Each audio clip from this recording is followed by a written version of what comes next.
What's up, guys? Welcome back, man, to another episode of the Sim Standard Podcast. Of course, I am SimFBallCritic, and we got Smitty, like always, helping to hold everything down, bring you guys some content.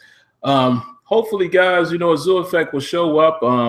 And I say that because y'all already know the deal with him. He has a lot going on, new baby, school, or whatever. So we already know during this time period he may or may not be able to attend. It is what it is. Of course, he's still a strong member of the Sim Standard. I saw some rumblings about that. People say, hey, what happened to Azure? Azure is still around. He just got some life going on right now. But anyway, guys, man, we're happy to bring another great show to you guys. I say great in advance because I think this will be a good one. We got a lot to talk about. And ironically, it's just one topic. Isn't that crazy?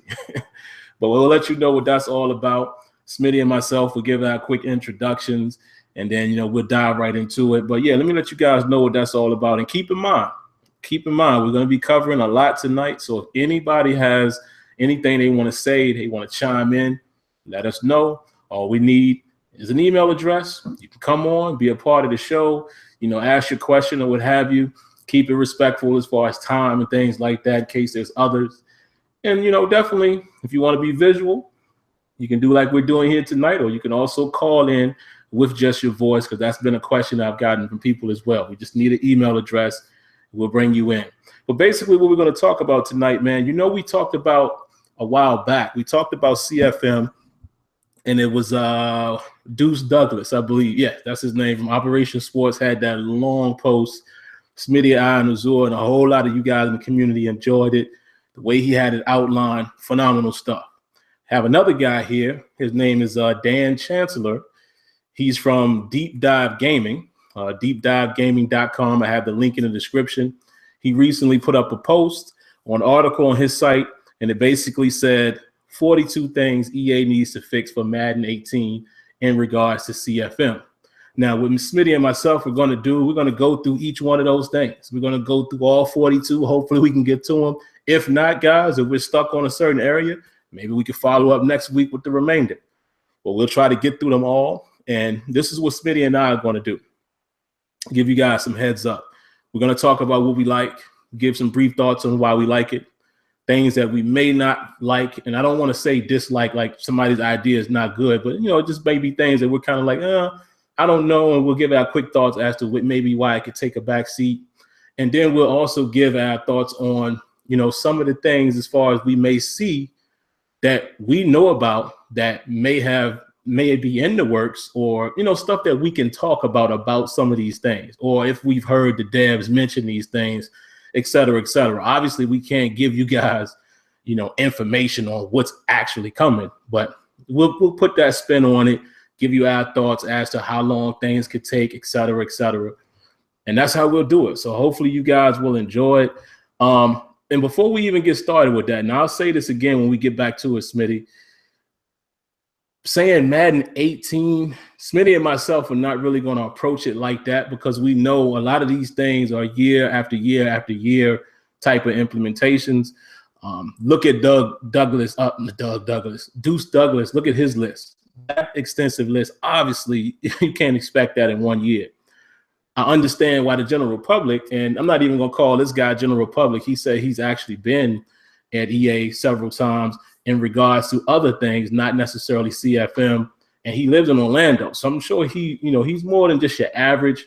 And I don't expect that he's definitely thinking that everything has to be done in 1 year, but obviously we're going to say Madden 18 because that's the next product. But y'all know how that goes. But all right, man, let's go ahead and get started. So Smitty, man, anything you got for us in regards to, basketball or anything else? How was your week? And then I'll come back and I'll give my thoughts in regards to my Steelers. Y'all know I got to give you an update for you guys who may have missed Terrible Towel Tuesday. But come on in, Smitty, whenever you're ready. I see Smitty's on mute right now, so give him just I unmuted. Okay, there he is. I'm here.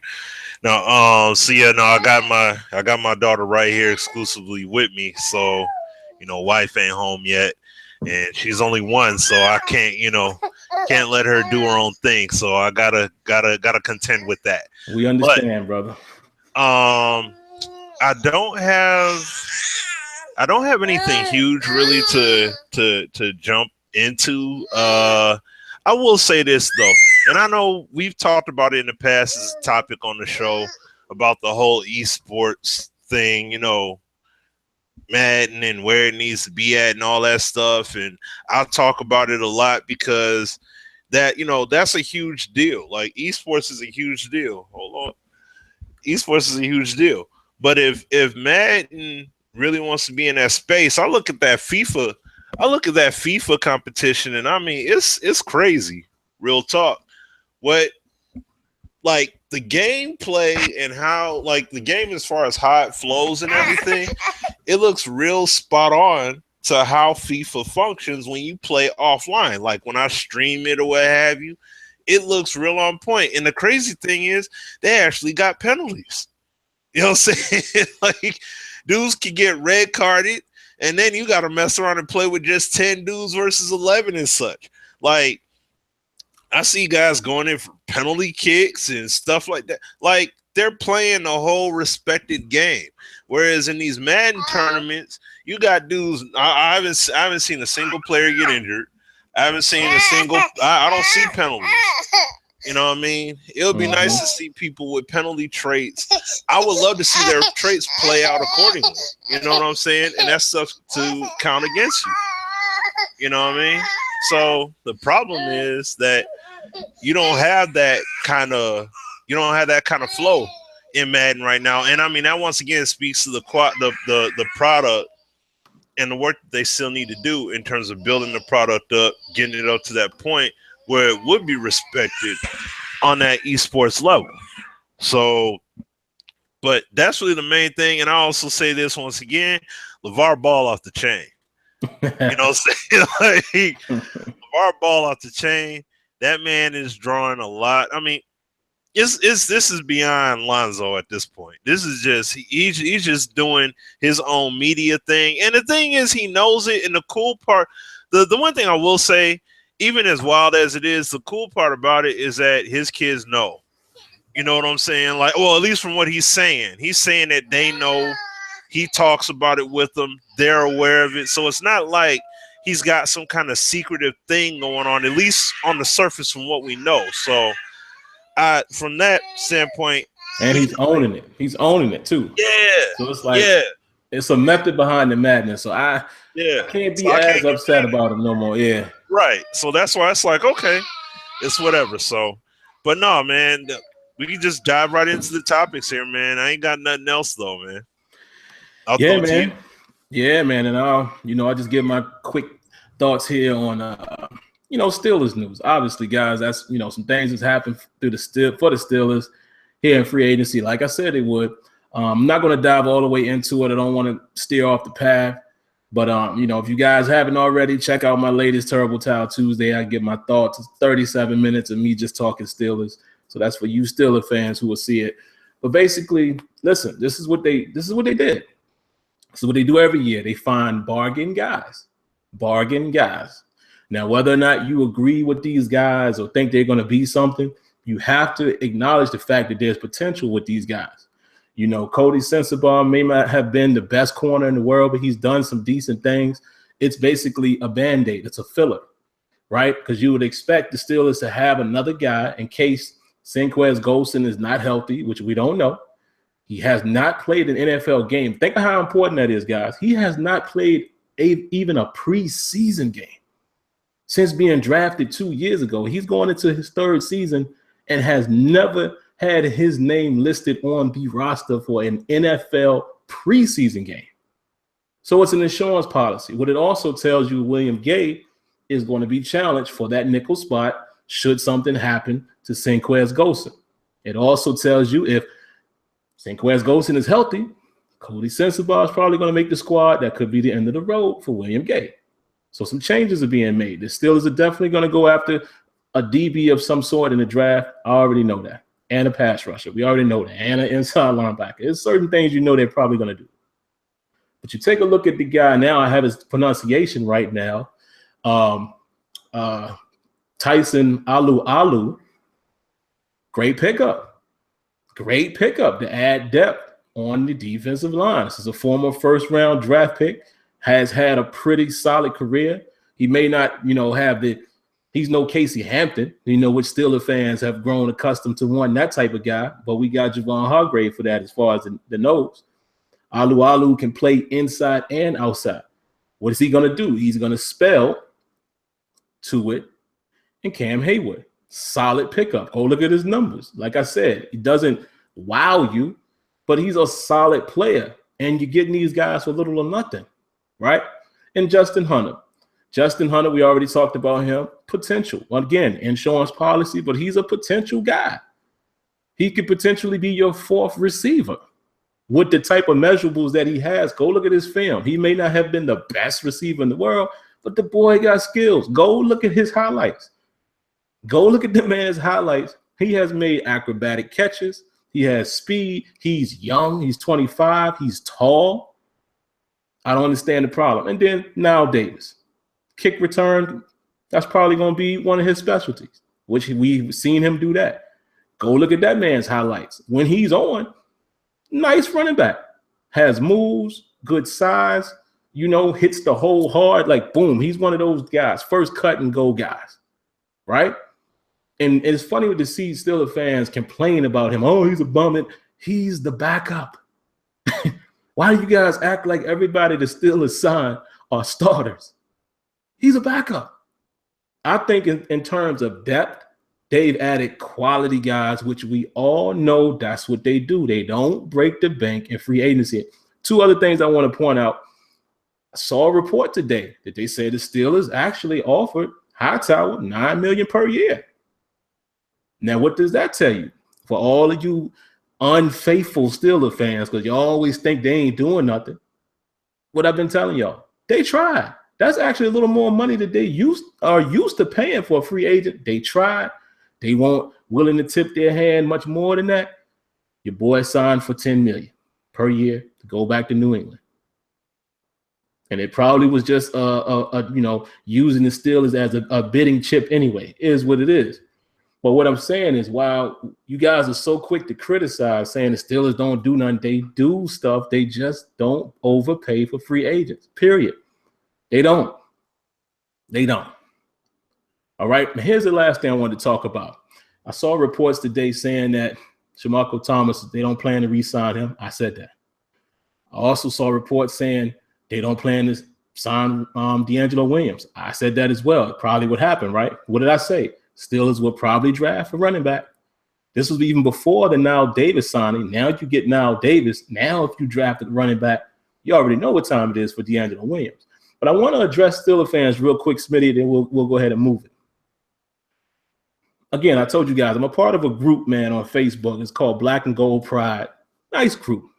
Whole lot of members, in there as far as Steelers fans. And some people know what they're talking about. And some people I've come to realize this. Some people are just fans. They don't really know football and they don't really know their team. They're just a fan. I have to say that because of this comment. Somebody put a post in there and they said, Steelers are so stupid for not re-signing D'Angelo Williams, and that's dumb. Let me explain something to y'all. D'Angelo Williams is, first of all, let's start with this. There was question marks when we signed him when he was 32, 2 years ago. Remember? He was going to be 32 before the season started. And there was question marks then. What does he have left? Is there anything left in the legs? What can he bring to this? Can he be a valid backup? All of these questions that everybody was asking these questions, right? First year he comes in, Le'Veon goes down, has a fantastic year. We thank him for that. Starts off this past season, real good. Bell comes back, Bell runs off with it. D'Angelo Williams gets injured. Now, we thought it was a slight injury. Y'all remember, he had to get surgery, right? Y'all remember how long it took for him to get back to a point where we thought he could play? Remember how many weeks went by and we're looking at the injury report and they're saying he might play, but he still didn't? It lets you know there was some more problem. It wasn't that minor. Body takes longer to heal. So the thing you have to consider, we don't know his health right now. We don't know how much money he asked for because he is an older guy. and he's a family man, as he always shows his kids. He's trying to get his money. He knows his career is coming to an end. We don't know what he asked for to put wear and tear back on his body. We don't know. But also consider his age. The man will be 34 years old next month. How many 34-year-old running backs are there in the NFL? So how you going to call that a stupid move? Like, what are y'all thinking? Like he's the savior. I mean, yes, he's done some things, but come on. This is 2 years later since that original signing. We don't know what this year would bring. I just don't get that mindset by people. But like I said, people are just fans and they hear these names. And same thing with the Revis thing. I told y'all I would accept Revis under certain conditions. But I see people out there saying that. I don't know why the Steelers won't go after him. He's a shutdown guy. When? When the last time he visited Revis Island? He ain't been there himself. I don't know. But that's just me going off, man. But I had to get that out, guys. So let's go ahead and talk. Let's talk turkey. Let's talk about the CFM stuff. And once again, we'll introduce you guys to the show. What we're basically talking about tonight is CFM. You know, shout outs to Deep Dive Gaming. The guy, the writer there is, I don't know if it's one guy or if it's, multiple, but the guy who posted the article, his name is Dan Chancellor. If anybody knows him, tag him, let him know we're talking about his stuff tonight. And he basically said there's 42 things EA needs to fix for Madden 18 in terms of CFM. Smitty and I plan to go through each and every one of them. We'll give our quick thoughts on what we like, what we don't necessarily care about, what may take a long time, and et cetera, et cetera. And, Smitty knows this as well as I am. We're going to try to get through these quickly because the worst thing we want to do is spend hours on 3 topics. So let's go ahead and get it started. So what I'll do, Smitty, is I'll read them off. Let me pull up the article here. Give me just a second, guys. And if any of you guys have already seen the article, definitely go ahead and take a look at it. Or, if there's one area in particular you guys really want us to focus on, let us know in the chat. We'll definitely do that. But we're going to try to go in order the best we can. So bear with me just a hot second, guys, and I'll pull it up.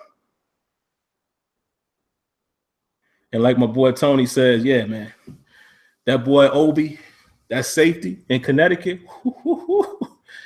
yeah, if he's there at 30, I might take a chance at him. As bad as we need pass rushers, that boy can cover. He's big. He's fast. Ball hawk. Maybe do that and get a pass rusher in the second round if he's available. But we'll see how that all pans out.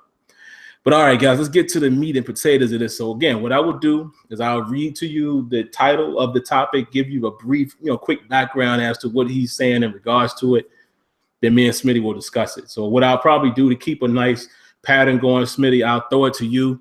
Be like, what are your thoughts on that? I'll give my quick thoughts, and then we move on to the next topic. All right, so number one, guys, he said, let leagues do play testing. So basically what he's saying, if you saw the article, he said he's visited EA several times.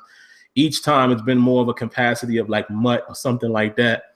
What he's proposing is allowing 32 human players, like a 32-man league, pre-test CFM. I would imagine it would be something like the beta. Everybody knows there was a beta last year. So I'm guessing what he's proposing is allowing 32 players to test CFM before the game launches to find, actual bugs that you would find in a real CFM format, 32 versus, 32 players, no CPU stuff. So Smitty, what are your thoughts on that, man? What do you think about that idea? Yay, nay, or never mind?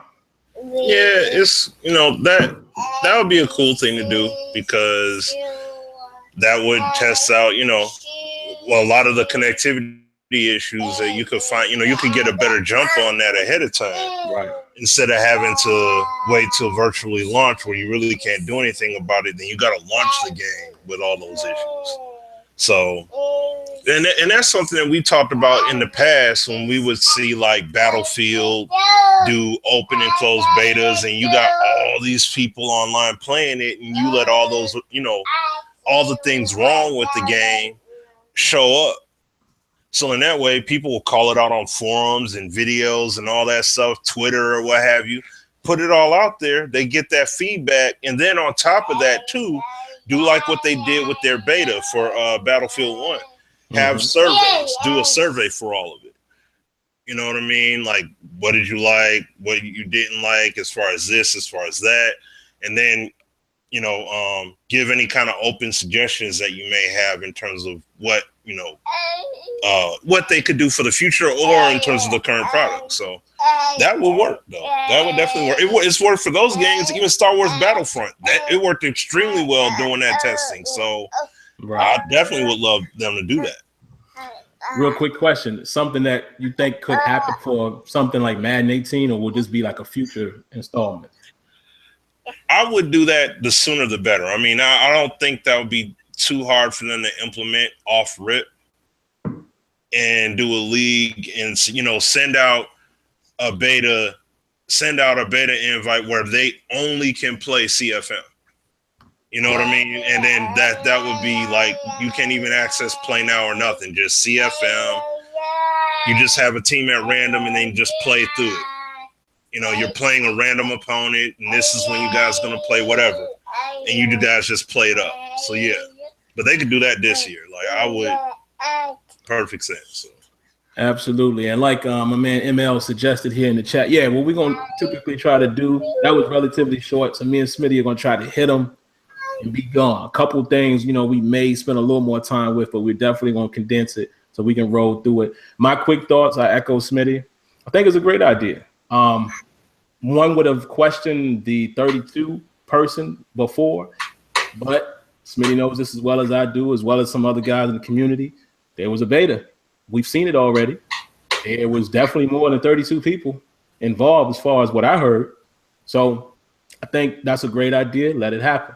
I will add this, Smitty. When we do these, you know, when we visit EA and things like that, there's a lot of different segments. You know, we do have the gameplay, and we, you know, it's focused on that. And they do also have CFM events. So let me at least say that, so in case guys don't know, because that might be something that this guy didn't know about since he's never been a part of that. They do actually have CFM community events. So it's not the same as 32 people, obviously, but there is some testing. But I agree with the 32 thing. For one, connectivity, like Smitty said. For two, multiple hours spent on it instead of the, you know, the time, the week or so that you're there. Great idea. I would be in favor of that. Next thing, Smitty, he's referring to show win at all times. He's basically just talking about the win meter. Let me read real quickly here if he exactly what he's referring to. Okay. First sentence lets me know what he's talking about. He says, I can't count the number of times I've been on offense coming on a critical point in a close game and realize I didn't know whether I had the win at my back or in my face. So he's basically saying we need to see the win at all times, not necessarily, and maybe if it always popped up when you kick could be cool, but I think I agree with him, Smitty. You know, it should be on at all times. Why not? For that exact purpose. How you feel about that?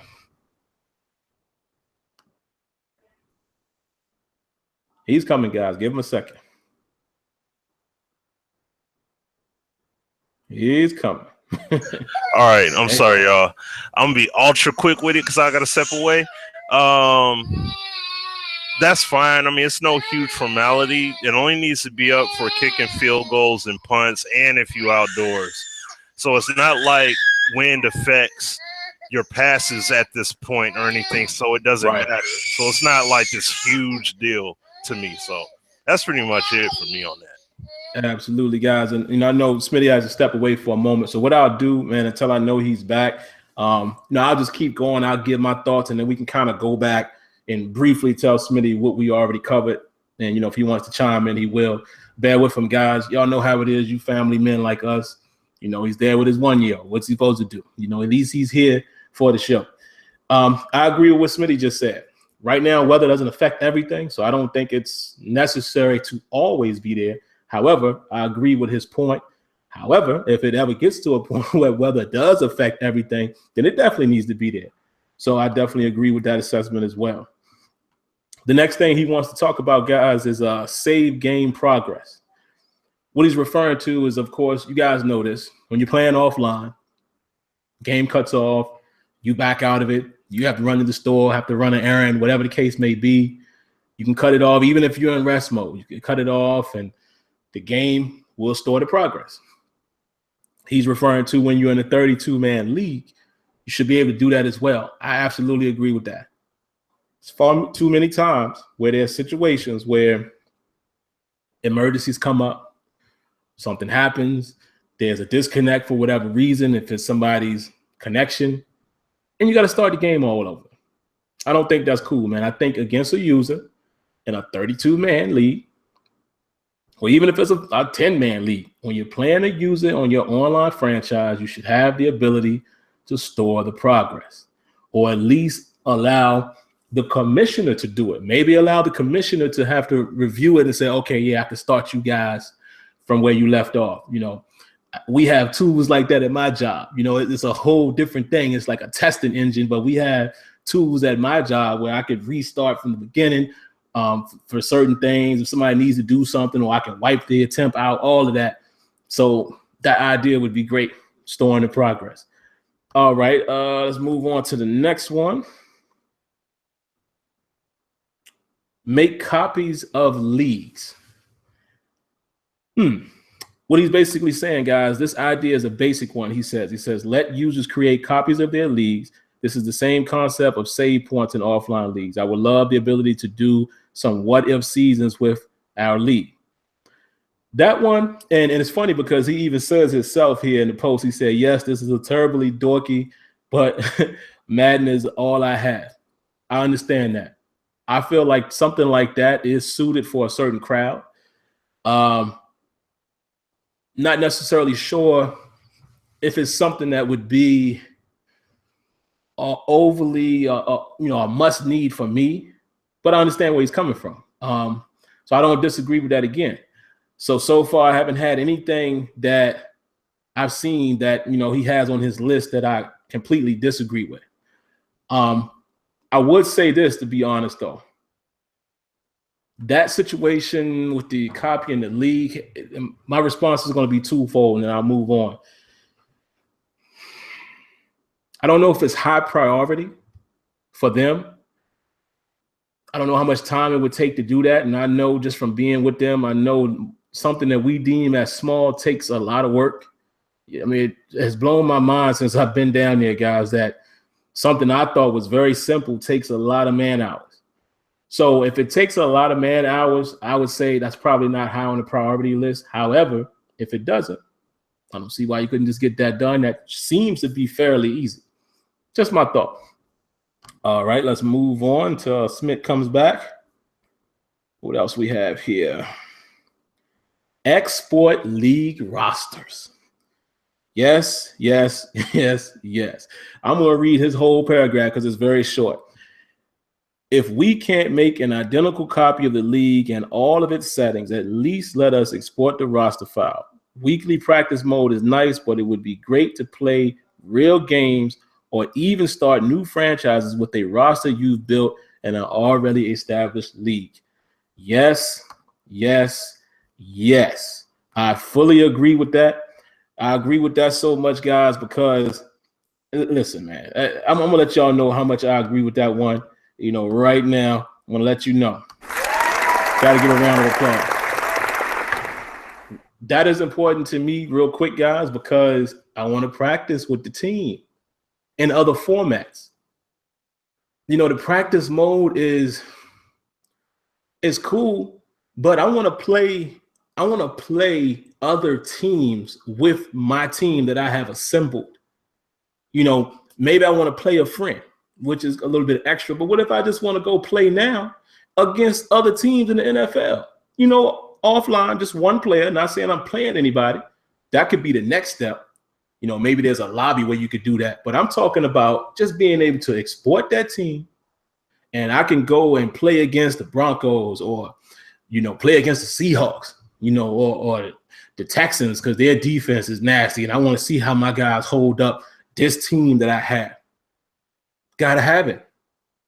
And that seems very simple. Again, that seems like something that's very simple. Because in practice, man, you're only playing against your players. And you either gotta, call the play or select random plays. And it's just, nah. I would love to be able to export the teams. And in that way, you know, of course, you have better opportunity to get a feel for your team when you're not playing an opponent. Let's check in with Smitty and see if he's back. Smitty, let me know if you're back, man. If you are, if you can hear me, just go ahead and unmute, come right on in. If not, we'll move on to the next. Import draft classes. Well, actually, you know what? Before we move on, let me see what some of you guys are saying in the chat. Because I don't want to just keep rolling and not, you know, see what you guys have to say. So let me check and see what you guys are referring to here.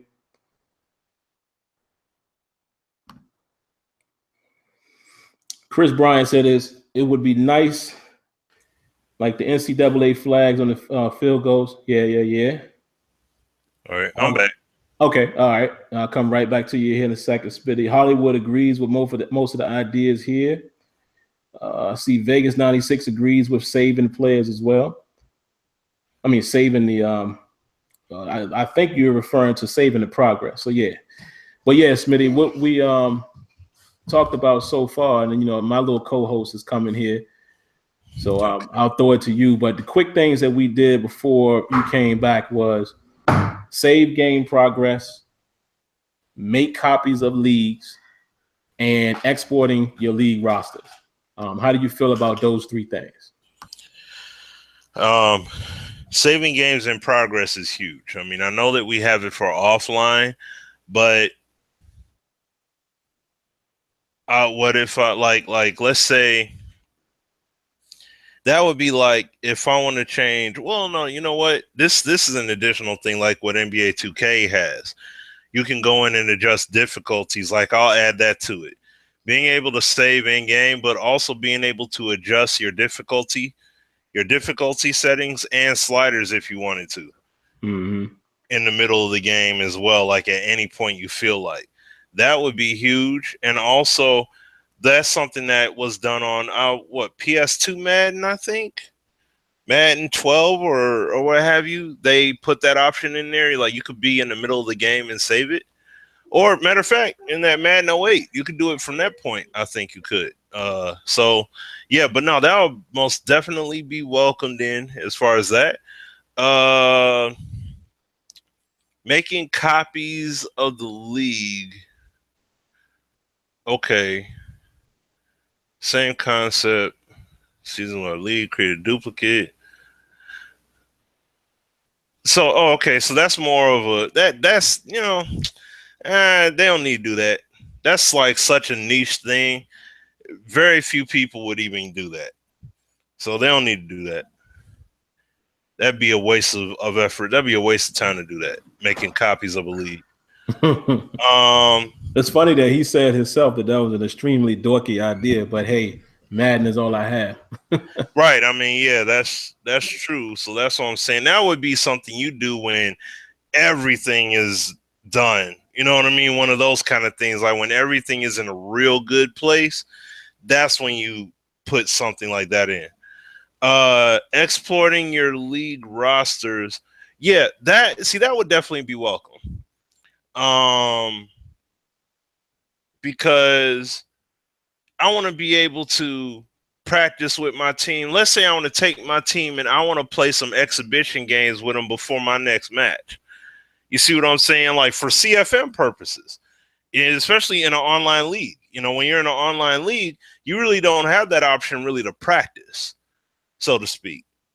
So it's like, let me be able to export my team and I can mess around and play some play now games.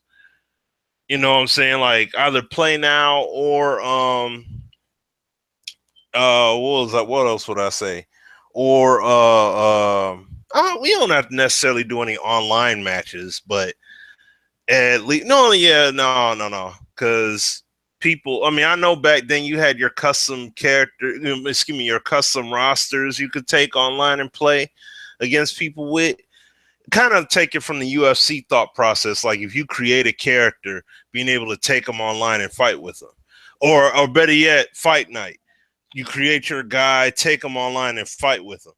I would like that kind of concept. You know, like it doesn't have to be that necessarily, but that'd be more like if you have a custom team and you want to play it online, up against somebody else's custom team, that would be your option for that aspect, to play live with your team against somebody. But that's more down the line.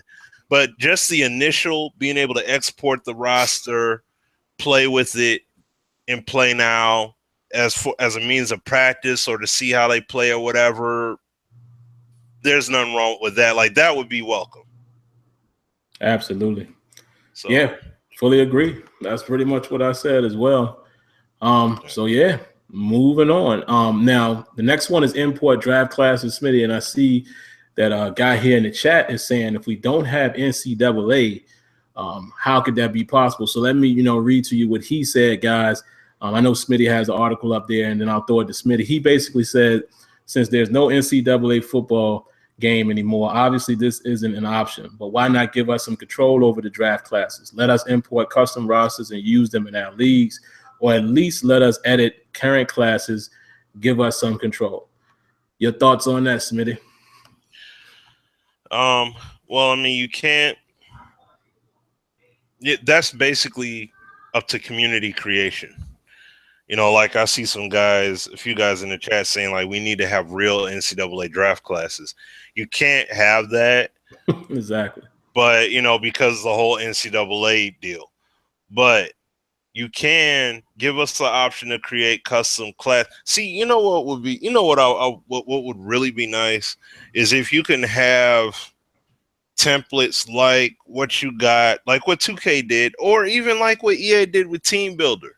Except instead of it being a team builder, let it be, have a team builder because, create your custom teams. That would be sweet to take that whole team builder concept and not just have team builder, but also have draft class builder, and then you can go in and you can actually create the prospects. Like you have some diehard people that will come together just like they did with 2K with that whole NCAA 2K conversion they did. They will come together and they will make that draft class and put it in, and then you can make it, download it, put it in the game for each year. You know what I mean? Like, people will put in that kind of work because that's what people did. I distinctly remember PS2 days. I had bought a memory card off of eBay. Somebody created draft classes for like the next 4 or 5 years down the line and created them with their real names, all that stuff. Mm-hmm. And you would just upload it year by year and play it in Madden. See what I'm saying? So people will do it. It's just now, look at how much effort people go with on OS with NCAA 14 and how much they build that out. So just think if you had a robust, like not just something real simple, but a robust, system that you can go through and make those modifications and build that draft class, what college they went to, have their stats and attributes and all that stuff, or whatever, potential and things like that. Add that into the game. That'd be crazy. So no, that would be hot. That honestly would be hot if they did something like that, because I love the NCAA team builder. That to me was the perfect tool. So you had the templates they gave you, but then you also had your own custom template. You could download whatever it was you wanted and just added it on. So yeah, that was sweet. Absolutely, man. And I'll be quick with it, guys, so we can keep it rolling. I think basically I'll alter his question, and he answered his own statement. He said that there's no NCAA. So basically it's what we have now, being able to edit the draft class, because you can edit players after the fact, but you need to be able to do it beforehand. We told y'all before, AzureEffect told y'all we could do that. We was actually able to do that before the game launched. Remember that, Smitty? Yep. Yeah. And, for whatever reason, I won't get into all of that. They decided not to leave that open. I don't know. I won't get into the discussions, but that possibility is there. So being able to export a draft class, upcoming draft class, and edit them, that to me is very doable because we saw it. So yes, bring that back.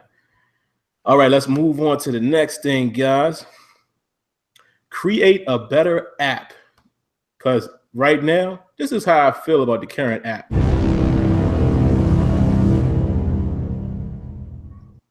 A bomb. It's just, come on. Very sad. It's very sad and very, very sad indeed.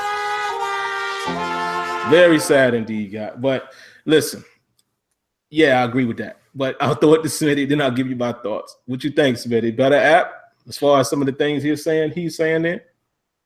Oh yeah, without question. Like, needs to be a much better app than what we got right now. I mean, it came out several months after, several months post-launch, and I mean, there's barely anything we could really do with it. Yeah, we need to be able to do everything like what it's saying there, like have the news stories. My main thing would be being able to do your draft from the app.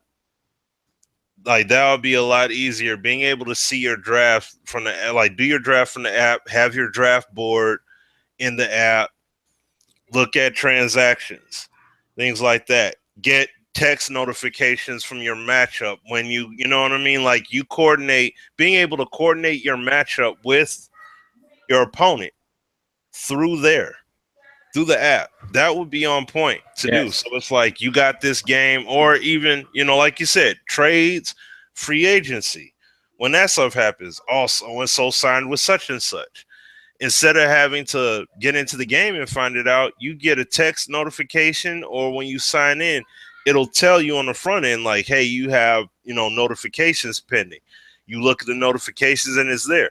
So it's like, you need to have that. You need to have a robust suite of things that you can get that are highly accessible, that we really need in those CFMs right there on the phone. That's how you keep the league going. So yeah, they need to fully flush that thing out, man. Big time. So that's my thought on it. Definitely agree with that idea. I even sent feedback to the guys who created it. I mean, listen, I'm going to tell y'all something that y'all didn't know. And I'll go ahead and tell you because it's no big secret now. I knew about this before it came out. I knew what was coming in the app. It was funny because people was asking me, was there going to be one, this and this and that, and I'm sitting there like, oh, man, I wish I could just say. And I knew it was going to be bare bones, which is understood in a way. It's understood in a way because I still feel like you could have spent more time and made it great since it wasn't there. You know what I mean? And you just need the simple stuff. I'll keep it real quick here. You need the simple stuff. Full roster control and transactions. And definitely, I want to be able to contact my opponent via the app. Very simple. Roster control and transactions, free agents, and all of that. Contacting your opponent and looking at some statistical data. Give me that. For each week, not just the current week. I want to see everything. Full schedule, all of that. So even one last thing. Maybe you could set a reminder. When you message your opponent, maybe you can set reminders within the app to notify you when it's all that little stuff, man, that you can do in other apps like Facebook and stuff like that. Madden got to have that same accessibility because, like you said, and that's how you keep the app going. Not even the app going. That's how you keep interest in the game, man, when you're away from the game. Oh, let's not forget, Smitty, this is a big one. This would take a lot of work, but being able to attend the draft via the app would be great. That would be phenomenal. Got to have that. Next up, grant commissioners more control. He basically says right now, commissioners have the following abilities: advance the league, set coaches, autopilot, force sim wins and losses, edit players, reset cap penalties. Commissioners should be able to control everything that happens in the league. A couple things he has here. Was there an issue with the game? Let us reset the score. Did someone accidentally advance through the entire postseason? Let us turn back the clock. Did a coach do something stupid? We've seen that happen in our leagues, guys. Let us go full Goodell and take away their draft picks or suspend their quarterback. Commissioners should be able to easily control or modify everything that happens in the league. And there you have it. And y'all got to excuse me for reading so fast sometimes. And I got a little drink going tonight. Y'all know I do that every now and then. I'm not really a heavy drinker. And you know how it is when you got a little something going on. You just be talking. But go ahead, Smitty.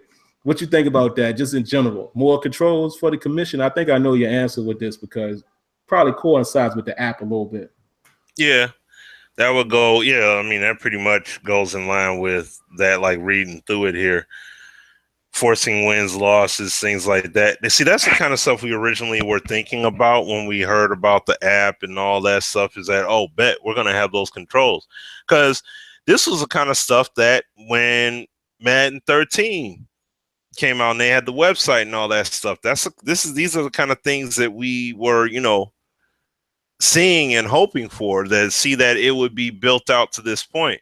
So, but yeah, we need more of those controls, being able to revert things, reverse things, undo things that happen or what have you. Because basically you got to make up your own means to an end when things happen. You can't really go back.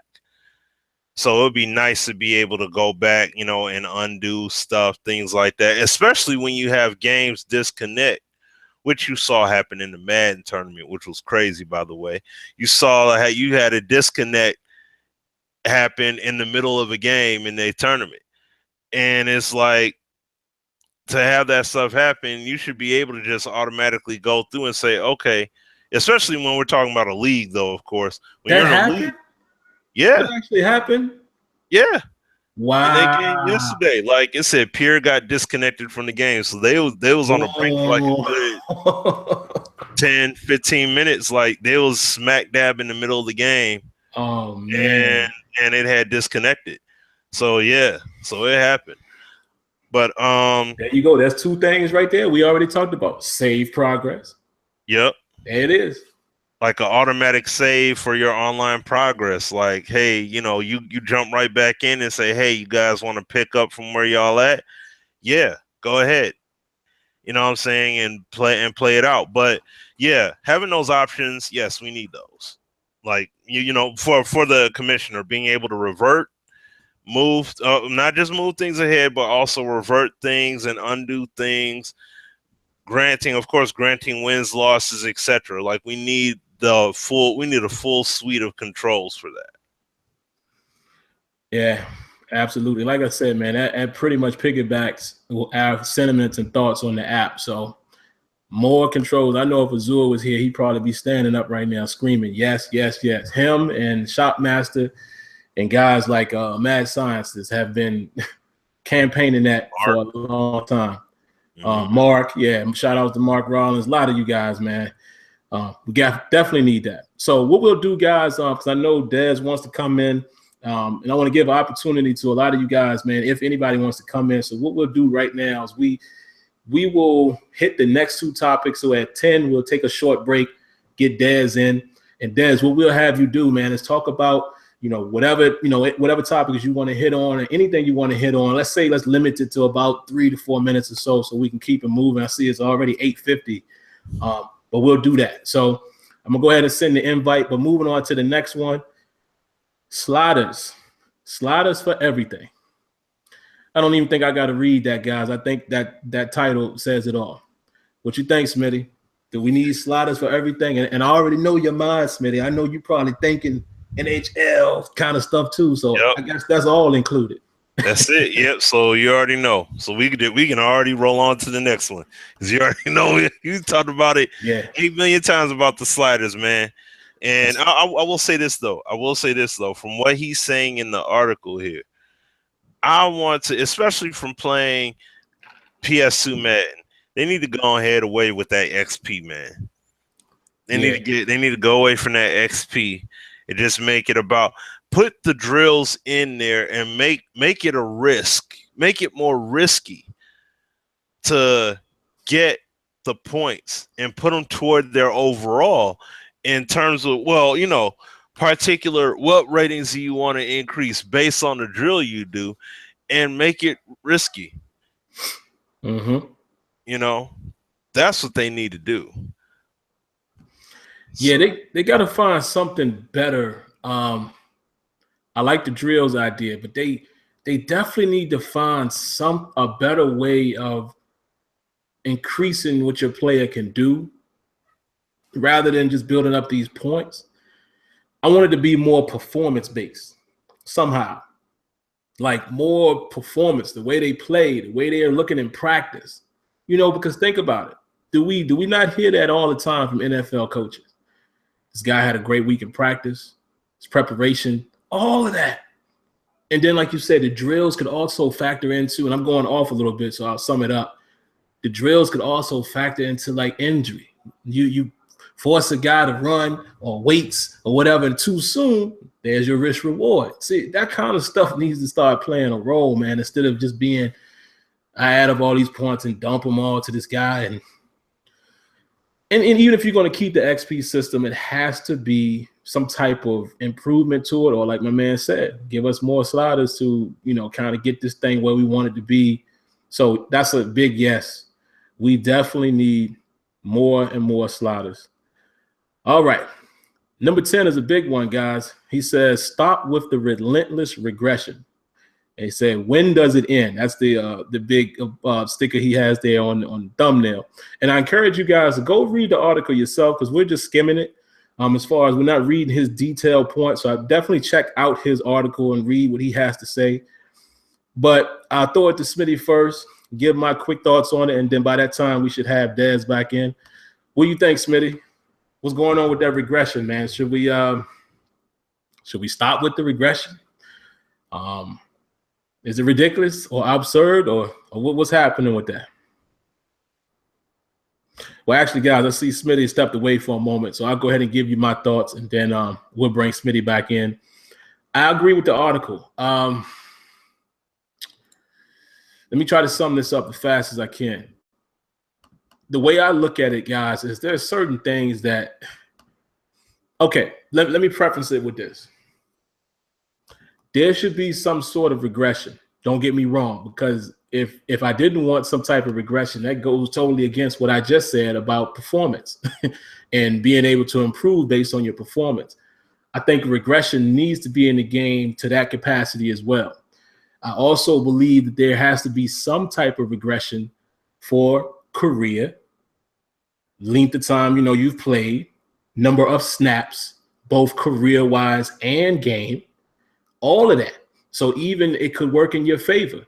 You could have a guy like a Sinquez Golson, might be a bad example because he hasn't played at all, but technically he hasn't played a down yet.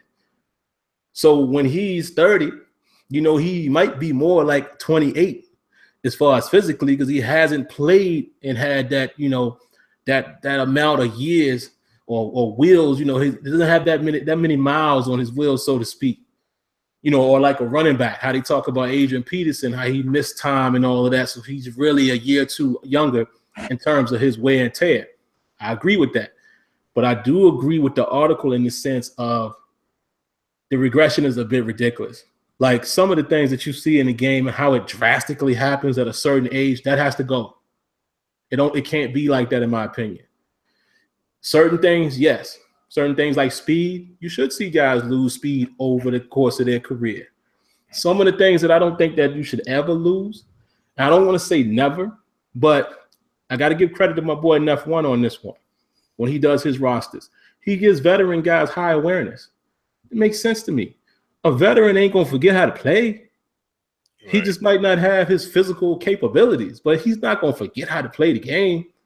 So their awareness rating shouldn't fall.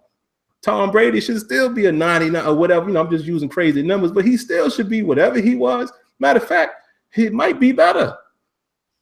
You know what I'm saying? So, yes. Like to that regard, I agree. So that's what we're talking about, Smitty. The regression aspect. How do you feel about what he posted there? And then Dez, come right in after Smitty, man. Yeah, no. What else? You should see some people in some cases, like you said, not edge. They should age upward in terms of their progression. Like what you said. They, for example, they may not be able to throw as accurate of a deep ball, but like how you saw Peyton Manning, you didn't see he wasn't all of a sudden he wasn't able to throw as great of a deep ball anymore. He struggled with that at the end of his career. But he still could complete passes. He still could throw short and medium throws. So it's like his awareness. Like certain things are gonna go downward, but not everything.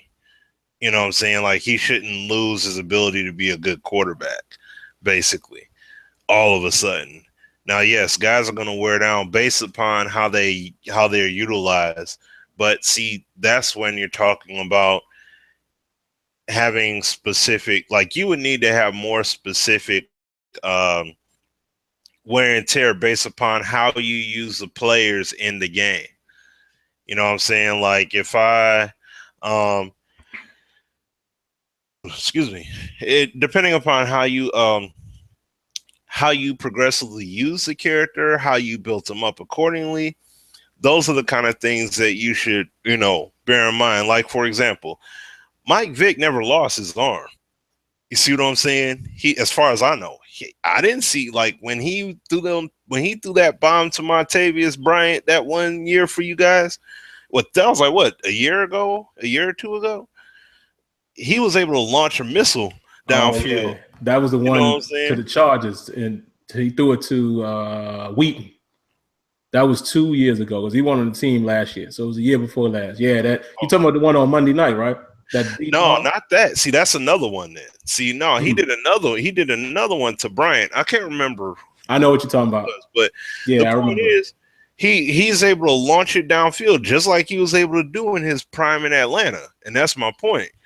He didn't lose that arm, but he lost that mobility that he had. Like maybe his confidence isn't the same, right? And that would be a combination of traits. Traits should be able to dynamically change based upon how they play or how you use them and what happens on the field. If he throws a lot of INTs, he may be trigger happy as a trait. He may lose some accuracy. He may have a permanent confidence hit because he's thrown so many INTs over his career, or he's been sacked by so many times. See, these are the kind of things that as users or as those CPU counterparts play, you need to have those things in the game to identify, what the regression really stands for, instead of just saying, oh, he's 30 plus years old. Now he's about to just lose everything. Like there needs to be more than just age to quantify loss in deterioration in skill. So, but yeah, that's what I got on it, man. I'll throw it to Dez. Yeah, come on in, Dez. And before you begin, go ahead and unmute. Just letting you guys know, we also going to bring in Millennium OS. He's coming in right after Dez.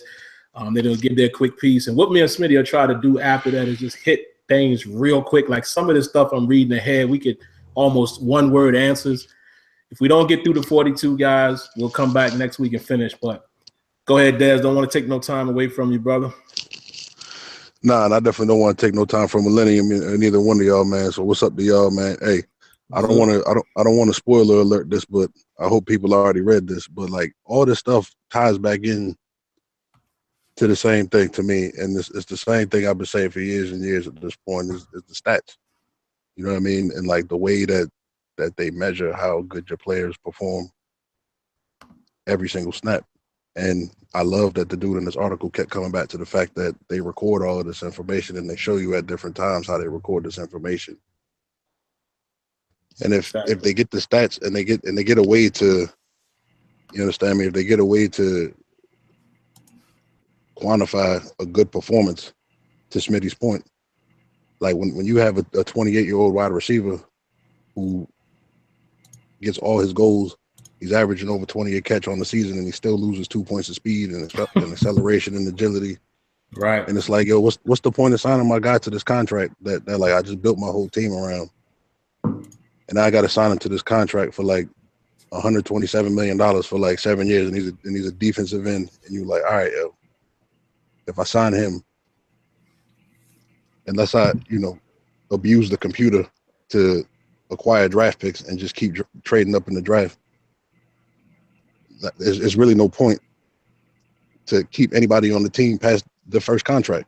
Like if the best case scenario is you can keep a dude very effective at like an 83 overall, and you can hope that he'll take $6 or $7 million a year over the span of a 6 or 7 year deal. Shoot, man. And even at the end, best case I'm scenario, dealing with that right now.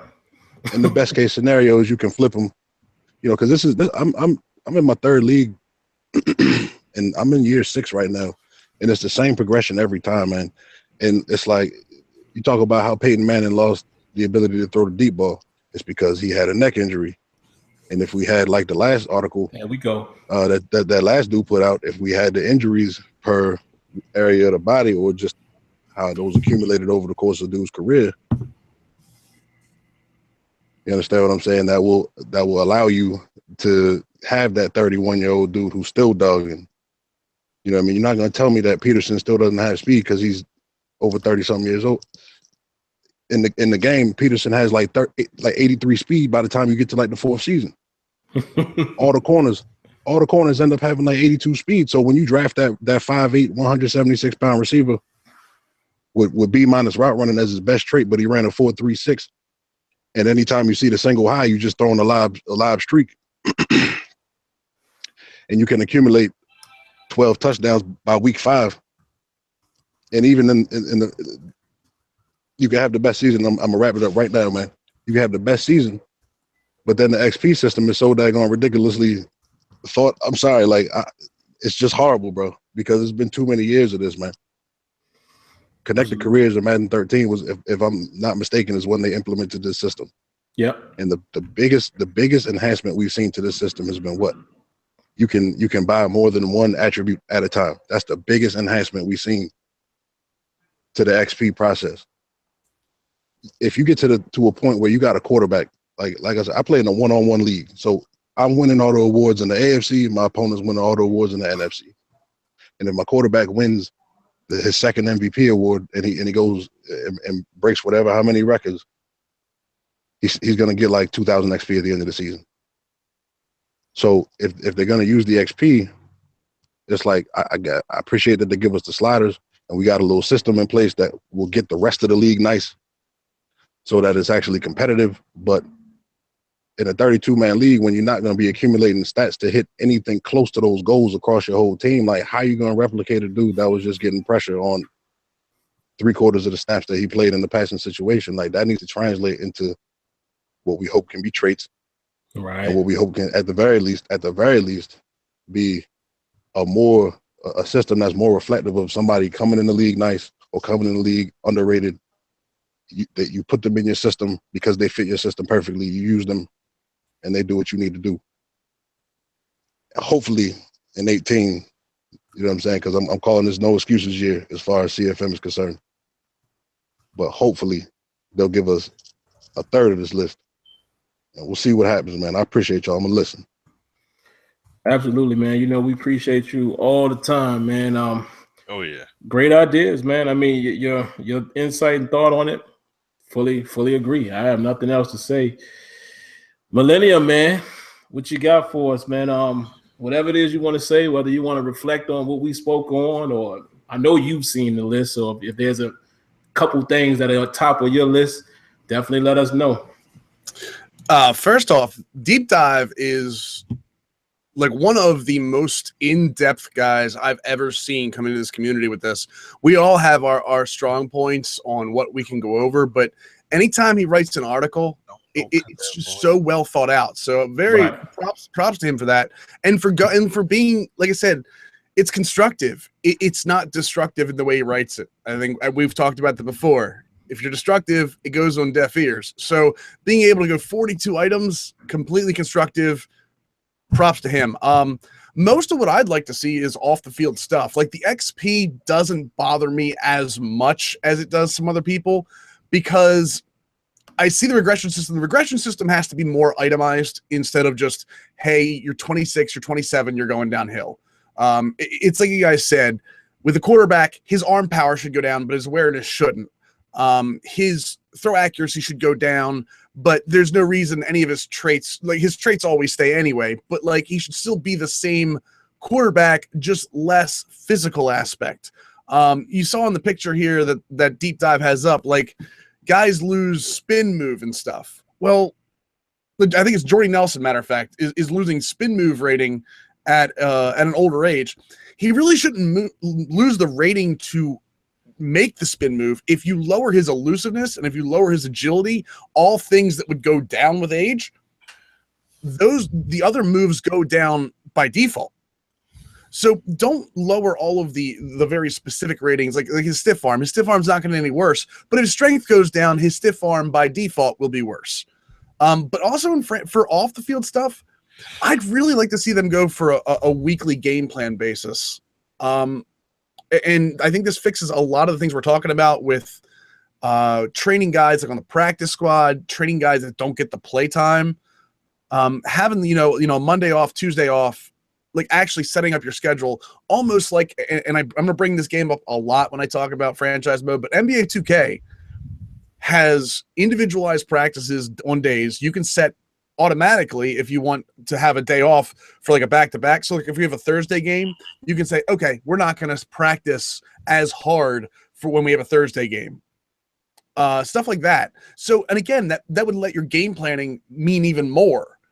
So like a guy like Bill Belichick, if you have coaches with traits that say, the more game planning you get in, the better you play on the field. If you have like a Thursday game or if you have a bye week, it gives you that much more time to prep for the next game. So you could split your time between scout team for the next game or building up your younger players. Like I said, like the Browns aren't going to really game plan for the next team as much as they are going to try to grow like Terrell Pryor or something like that. Well, not anymore for the Skins, but for the Browns, getting up their younger players, I think that would add a new level to especially 32-man franchises franchises you really have to make a decision whether you want to get better against the next guy or if you kind of want to start leaning toward your next season. Franchises like the NBL, I'm talking about franchises that go like 11, 12 seasons in a matter of 6 months, like they're still going this time of year. Give those guys reason to game plan. Give those guys reason to off the field make changes. Give all of us that reason. I think that would be amazing to do. And I think, again, different kind of style because obviously in the NBA you have 82 games over a certain amount of time, but that is what I want. I want that kind of game planning, that kind of preparation that NBA 2K handles, and put it into the weekly game planning of Madden. And that's all for me, guys. Like I said, I'm excited to see you guys. Whenever franchise mode pops up, my ears go fire. So glad to hear you guys talking about it. But Lon, let me ask you this though. I know with 2K 17 and having the individual practices, that's cool. But then from the football side of it, I think that stems from what was done back in 2K5, because even then you can schedule when you want to practices, and even from the practices you did, you had your levels with it too. I agree. Like you could go hard or you could weekly prep, man. Yeah, you had the film room prep and you had the on the field stuff that you could do. And then even when it came to your guys that got injured, you had exercises that you could do that would be light to try and slowly bring them back in, or you could do something aggressive that had a high risk, high reward. You could bring them back possibly in shorter time if it paid off, or you could end up hurting them and they'll be out even longer. So it's like that kind of stuff, which Madden 08 on 360 was doing. They was going there, man. It was going that direction, but we need something along that line, like you said. So, like, I agree with you, but then from the football standpoint, though, it would be cool to have like what NBA 2K17, as elaborate as they have it now, bring that into a Madden fold. Something along that line where you can be individual. Like I'm gonna draft this player that's maybe not that highly, looked at or valued, but I see the stats and intangibles he has. I'm gonna assign, you know what I mean? This to this guy every week, even though he may not play. And you can do that with your practice squad players and have things assigned to them instead of just saying they're signed to this practice squad. They're there, but you're doing something with them, And I don't think I think they're trying something like that now. Like what they're doing with the injury, big decision, and all of that kind of stuff. I love what they're trying to institute on a piece by piece basis, But like you said, it's one of those things you have to get bigger. It's got to be on a bigger scale. Yeah. And who knows resources wise what they can do with it. I hope they put it all in, but at least I want to see that direction at the very least. I want to see that saying, hey, this is our plan. This is what we want to do, at some point. And I think that'd be cool to see. Again, like you said, that kind of game planning idea that was back in perfect example of Madden 07 going into 08. They had that idea going in, and once they went to next gen, they had to scrap it and restart. The way it always works, you always lose some stuff and have to re-add it based on what people do. I think for the hardcore franchise guys, Franchise Nation, all those guys, I think that's what they want to see. They want to have that hands-on approach to everything. So, by the way, I'd like to see them for the non-hardcore guys, auto scouting would be really nice to sim through a season without having to scout the whole time. Again, that's for the less hardcore guys, but one of the biggest casual franchises, you want to get people playing, don't make them do that every week. So that's it for me. Like I said, I appreciate you having me on, Sim, and I love what you do. You know that. Definitely appreciate it, man. Likewise, you know how much we support you guys and you in particular, man. So we appreciate you coming on, and hey, open invitation. Matter of fact, let me just tell you now, we're trying to start a format now where we have like an extra person on. Even when it's it's all three of us, we want to have like a fourth person. So whenever you got the time to do that, to be a full-blown panelist for the night, come on, man. We'll get together a little earlier during the week, discuss what we're going to talk about, and go from there. So just let us know, man, when you're free. Works for me. Gotta slide them DMs. I'll All see you right, later, man. Sim. Yeah, no doubt, man. Appreciate you coming on. Yep.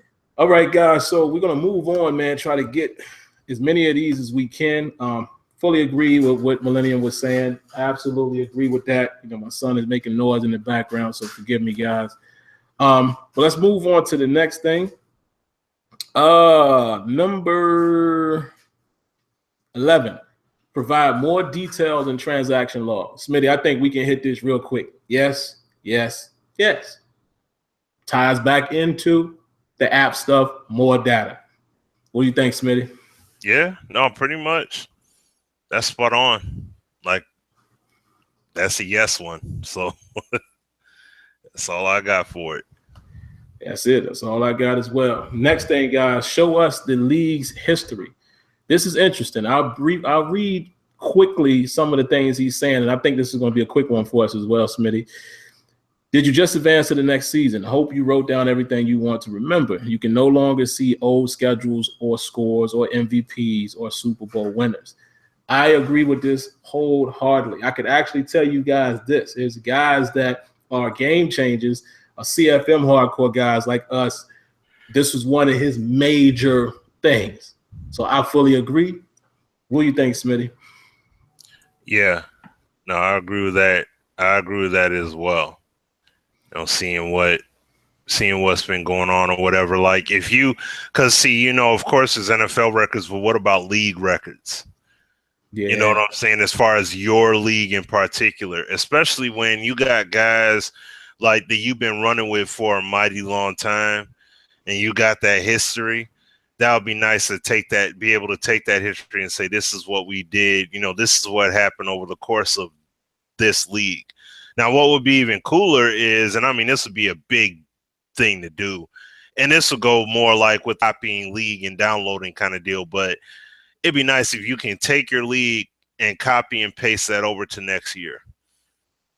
Like doing year by year saves, basically saying like, hey, do you have an existing online league?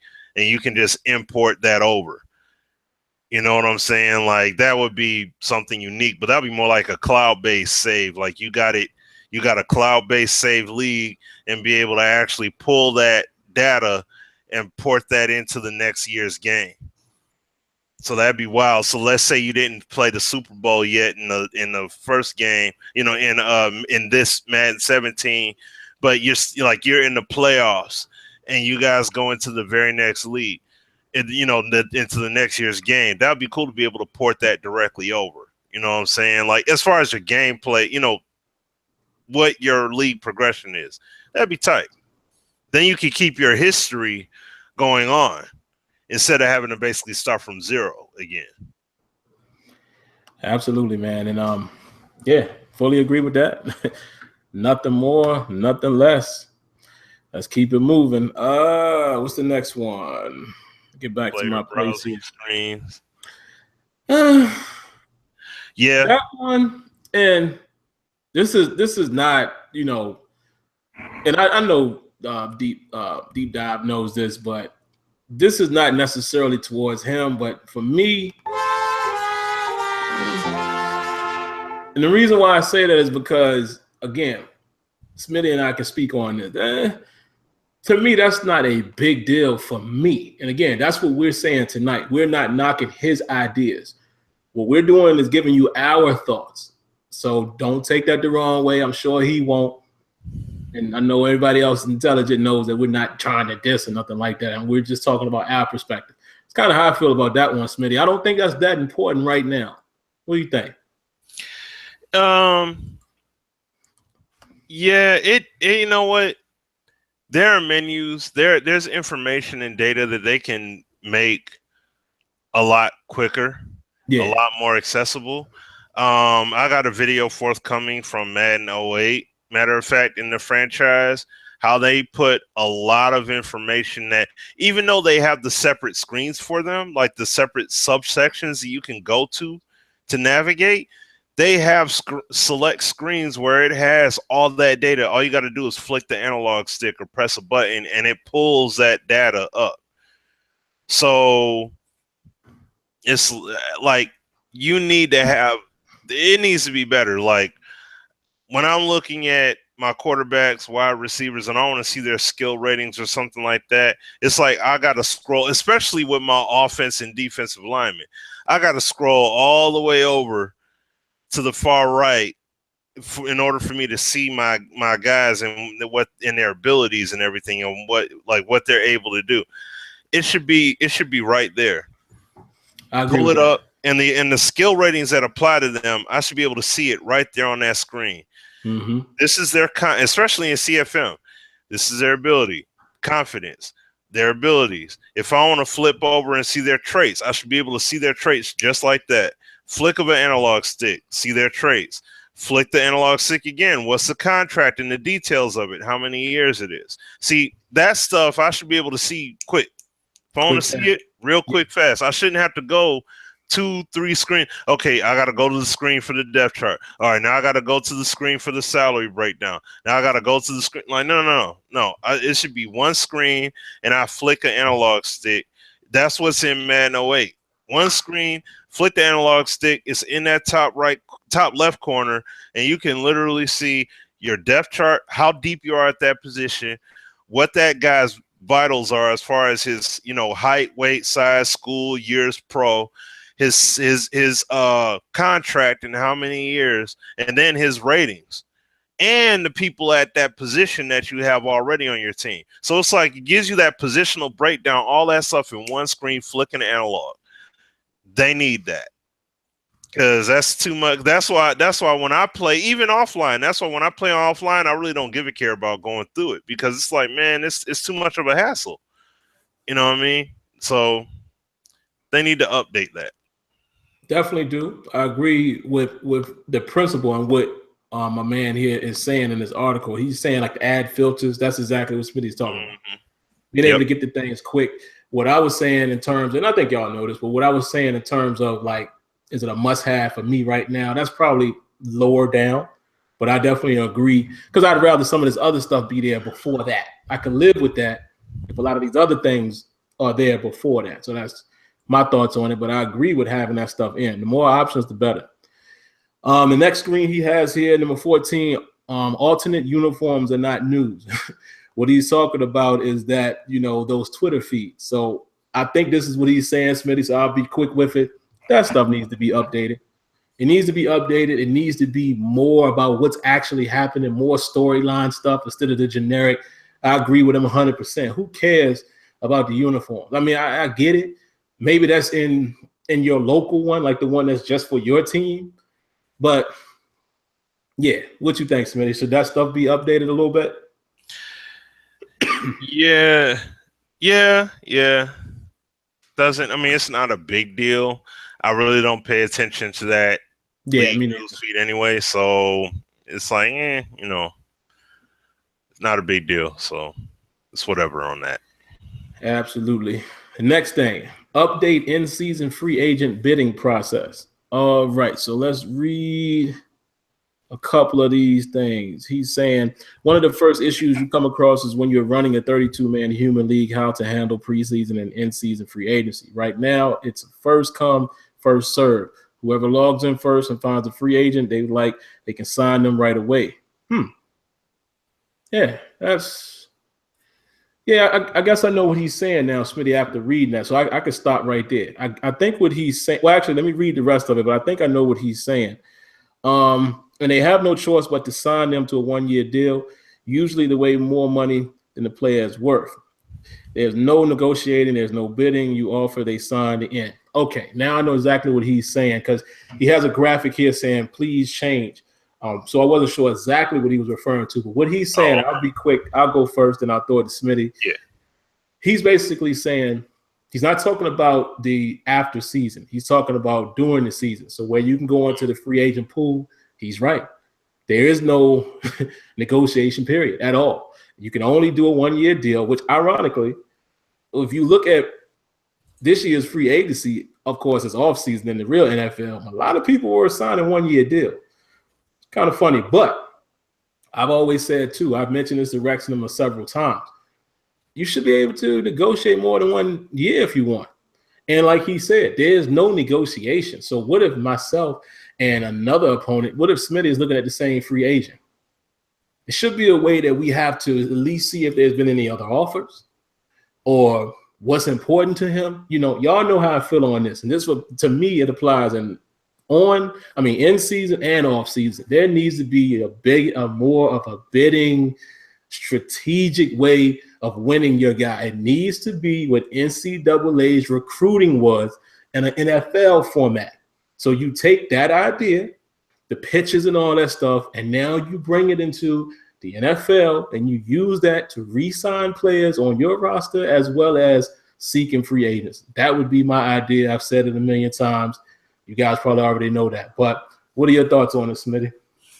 Yeah, I think that there needs to be, and that's one thing too, whenever I play it, is that there needs to be some legitimate contention for that free agent. Because, just being able to go in and pick your poison, that's not fair at all. And see, that once again, that goes back to the whole app thing and having those kind of notifications. Hey, so-and-so just placed a bid on this player. Do you want to negotiate it, or do you want, do you want to place a bid? Being able to vie for those players. Like, let's say if there's a practice squad guy, there's a guy you see or whatever that's on the practice squad and you want to pick him up or whatever, do you want to sign him onto your active roster, or are you going to go ahead and let him go? Yes or no? And then you got an option, you know what I'm saying? So instead of just, you lost them and that's it, it's like you lost them under your nose. You see what I'm saying? Like, you're running your organization. You should know what's going on, whether it's somebody you're pursuing or even in the midst of a league, you're trying to sign a free agent in the middle of the season. You need to be able to make, to be able to vouch for that accordingly, like as a league. Because somebody may have an eye on them and they have no chance at all of bidding on that player. So, absolutely, man. Y'all already know how I feel on that. So we'll move to the next one. So where are we, guys? We're at number 16. So looking at the time, Smitty, I don't know. We're gonna try, but I don't know if we're gonna get all the 42. We may be able to skim through some of these real quick, and we'll see. Completely overhaul off-season free agency. I think we just covered that, right? What you think, Smitty? Yeah. Pretty much what we're saying. A better process, more bidding, more strategic planning, and Dante Hightower.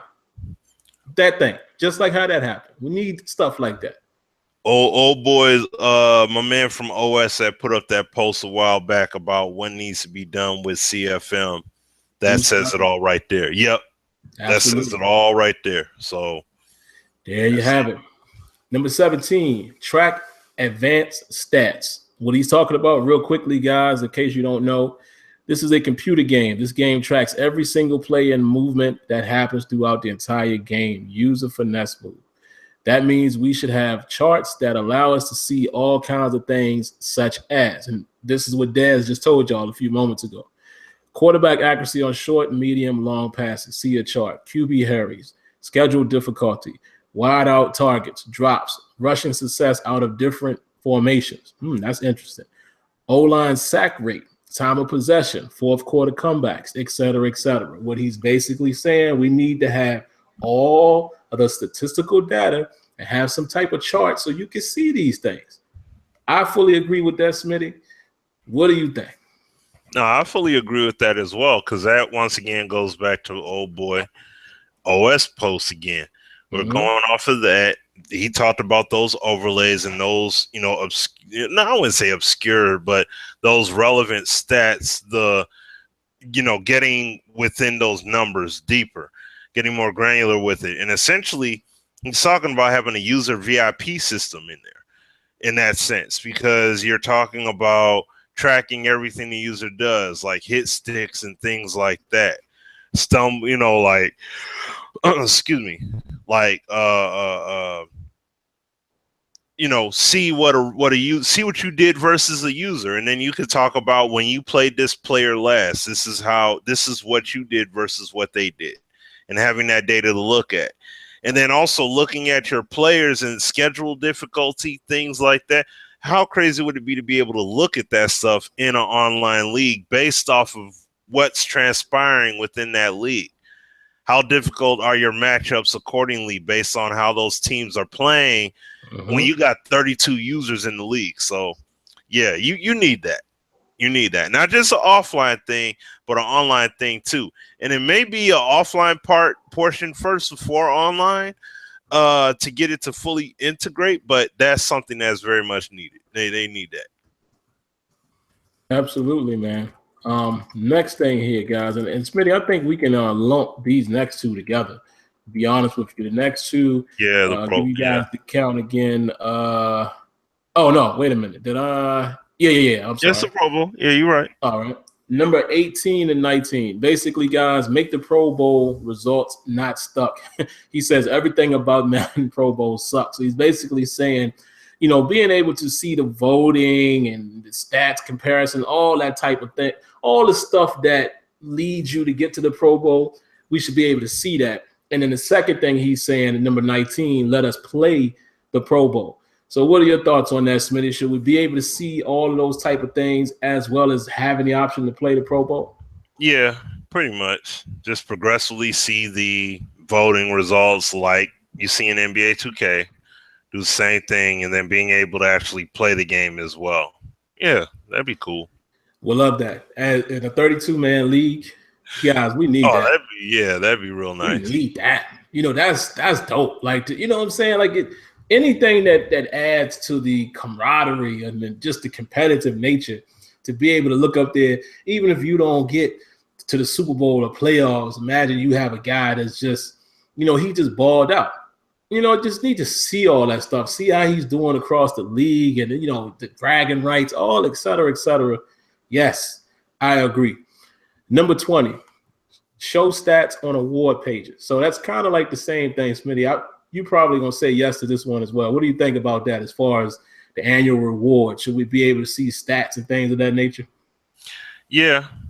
You click, like, basically make it a right button, like analog stick press. Press the analog stick, brings up that player, and you can see his stats right there on that page. Close it out, go right back to the, you're still on that same awards list, then just look at the next guy or go to the next award, whatever it is. So, yeah. We'll love to do that, man. Ironically, I just, it's a few commissioners in our league, and Azure actually was away from home, and he asked if I could, one of us could go in and get this and post it in our group on Facebook. And that just goes to show you a lot of people want to see it. And one of the first things I said was, okay, so this dude won, but why? So yes, fully agree with that as well. And again, Des told y'all the theme is there. Give us more access to the statistical data that we know you track, even if it's not in game. Rex always tells us that he knows everything, and they got it. We know. Me and Smitty know they have a system that tracks every single thing. Let us see it. Let us see it. All right, number 21. And we're rolling pretty good now, Smitty, so we might get there. Let us create custom team jerseys. Now, what he's basically saying is moving a team is cool, but I'm getting pretty tired of London Black Knights and Orlando Sentinels. He basically said NBA 2K implemented an incredibly robust jersey customization. You guys know that. You can even customize your court. So how you feel about that, Smitty? Should we be able to customize jerseys, especially if you're creating a team? Yeah, that goes back to what I said earlier, having a team builder, team/draft class builder in the game. So yeah, most definitely, because that was a similar open template kind of deal they had there with that. They had their own stencils and all that in there, but then you can upload photos and you can fit it to your jerseys the way you want it accordingly. So yes. All right, man. So y'all see a theme here, right? Basically, what I see, and me and Smitty talk about these kind of things offline. Basically, what we're saying is everything that you have in a lot of this stuff is in game, not all, but some of this stuff is there, but flush it out. So I can almost speak for Deep Dive. He's basically saying, man, you got custom teams. Let me take it the next step and customize the jerseys. That should be obvious. If you're gonna put in the feature, allow us to do what we should be able to do with a feature like that. Fully agree. Number 22, allow more salary options. Oh, Smitty, you already know how I feel about this one. But what you think, man? He's basically talking about how you can structure the deal, restructure, front load, back load. I know your answer, but tell the people what you think about that. Yeah, I mean, pretty much like you need to be able to have that maneuverability and with your salary and the other thing, yeah, and that's one thing we brought that up season because Bob Quinn was doing that. He would give people small contracts, but then load it up with all kind of incentives for productivity. That's the kind of stuff you need to have happening in the game. You know what I'm saying here? Like, you need to have that as well. But on the flip, you need to have holdouts and stuff like that from the players based upon what you do or don't do as far as utilizing those players too. You see what I'm saying? Or if he's at a team that he may not necessarily want to be there, you got to make it really worth his while, so he ain't going to play yet. Even though he agreed to sign with you, but he ain't going to play yet until you see what I mean? Like, doing those kind of things along with this change the whole salary dynamic. So, but most definitely, yes, I'm 100% in agreement with that. Absolutely. And let me, I'm not even going to type it. Let me just address this real quick, and then we'll get back on track. I understand what you're saying. Mark Smith, he says this is basically bubblegum. We need gameplay and caps, blah, blah, blah. You should know that we are the gameplay guys. Everybody here watching knows we know what gameplay stuff needs to be done. This show is specifically focused on CFM. So chill out. But yeah, I agree with that as well. You gotta, man, restructuring the deals, dog. Come on, man. Teams do this all the time in the NFL. Somebody taking a pay cut, or like, I just read up recently because I knew how contracts work, but I was like, how exactly does cap and sign-up bonus, and what I didn't necessarily know, and I'd be the first to admit it, I didn't know how the salary cap bonus. I didn't realize how the sign-up bonus played a factor. And it's crazy how the sign-up bonus work, how you can actually stretch your cap by making, creating this sign-up bonus. And I'm not going to get into all that because that'll take for a minute, but you need to be able to do all that stuff, man. And like he said, 7-year deals and, holdouts and all of that, you got to have that stuff again. what I always say, more immersion off the field that affects on field. Got to have it. All right, Smitty, now the next two things we'll combine. We'll hit these real quick, and I definitely want to spend a little bit of time on 25 because that's a real interesting idea. But number 23 and 24. 23 is allow league expansion, and 24 is allow division realignment. Basically, what he's saying here, guys, to sum it all up, customization, league customization. How you feel about that, Smitty? Yeah, I mean, it's whatever in that regard. I'm not really tripping on that. So, does that call for? I got to give Smitty one. But, I mean, it's not. It's whatever on that. Like, I feel you. Add another team, you still playing the game. So that's what I'm saying. Like, it's just the arena may look a little different. Yeah, you can switch up divisions and be like, oh man, I put this team. It really doesn't matter to me. And that, so I agree with that. And again, we are not dismissing the idea. We're just giving our opinion on how it affects how we feel about it. That's it. Yeah. Great idea. Just that ain't that important to us. Yeah. All right. Now, number 25 is interesting, Smitty, and I like his quick paragraph here. And I'll get your thoughts. Introduce multiple owner mode. What he means, some guys only want to play their games. Some guys only want to build teams. Let us combine their efforts. Let one person handle on the front office stuff while the other one handles on the field stuff. This has the bonus and inevitable consequence of a GM making crappy moves and the coach getting pissed at him for it. More league chat activity. How you feel about that? Oh man. Let me see here. Hold on. You're talking about the multiple owner mode? Yeah. The multiple owner mode. Okay. I want to play their games. Okay.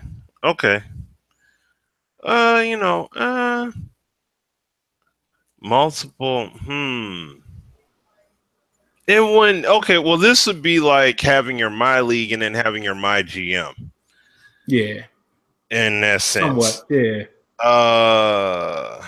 Because he's basically saying, like, say you and I just want to GM the whole thing. I don't want to play no games, but you like to play games. So we could be in the exact same CFM. I'm the owner. You're the coach. That's what he's saying. Oh, okay. Doing it like that, having it leveled off that way. Yeah, that would be cool. Just place the limits in there, though, because being the owner, it's like you still would always play all the games. You're basically making the owner just the owner and not really just the coach. Owner. Yeah, the owner doesn't do anything, but we can both be on the same team. Yeah. I just call the shots and you play all the games. Yeah. Yeah, that'd be cool. You mean having two owners on for one team, or you're talking about one guy, like one person has like you got the Steelers? No, it'll be two people because that's what he's saying in his description. What he's saying is specifically, he says some guys, they only want to play, some want to make moves. He says, let us combine the efforts. Let one person handle all the front office stuff while the other person handles on field. So what he's saying is if you and I say, all right, we're going to take the Lions. And I'm going to say, you know what, Smitty, I'm going to come in there and GM the situation. You play the game. So only thing I do is make roster moves, stuff like that. And pricing of concessions, and you play all the on-field stuff. Okay. No, that'd be cool. See, that'd be cool for guys that don't necessarily have as much time to play necessarily, but then they could still be in on the action. That would be on point, actually. So yeah, that's a good idea. That'll make a heck of a YouTube series. Ooh, buddy. Yeah, that would see it. That would be crazy. Yeah. All right, moving on. Improve replay center control. Let's see exactly what he means. He says, how many times have you had a big play during a game and got excited to break it down in the post-game replay center, only to find that the game decided not to save it? That happens to me almost every single game. So I understand what he's saying. You should be able to access all of the replays, if I'm not mistaken, Smitty. And shout outs to Neff1 because he's been playing some APF lately. I think you can do that in All Pro. because he was doing it in his stream. I don't know if it stores certain plays, but he was finding plays and showing them before he started the game back, because he was in the second quarter, and it wasn't big plays. Because you notice right now in Madden, it's only those big plays, it seems like long run, interception, fumble, something like that. There's a lot of little detailed plays that you want to look at that you can't. They just don't save it. So I'm going to go ahead and answer mine now. Yes, I would like that for film study purposes and all of the above. But what do you think? Yeah, no, I fully agree with that. They need to do that. I've made feedback to them, actually, to the dev team about that before. So they need to have that in there, because yes, even NFL 2K5, they do the same thing. You can look at every single replay, every snap you can look at. 2K, you can look at every single possession. So they need to do it in Madden, and they do it in NBA Live as well. You can look at every single basket. See, there you go. So they need to do that in Madden. Yes, needs to happen. Absolutely.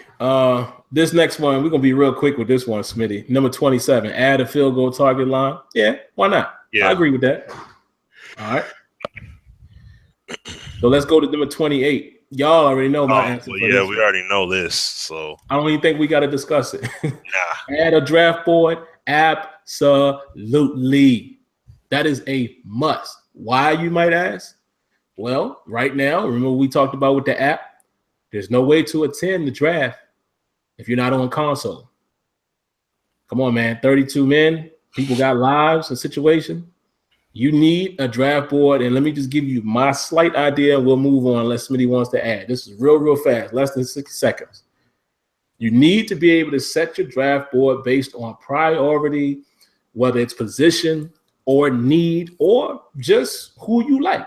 I want to be able to say, okay, if I need this, look for this first, but also I want to be able to say, listen, I have to get a cornerback in the first round. I want to be able to rate them best available, and then next, like maybe cornerback 1, 2, 3, or 4, or 5, or 6. If they not there, then go to this position.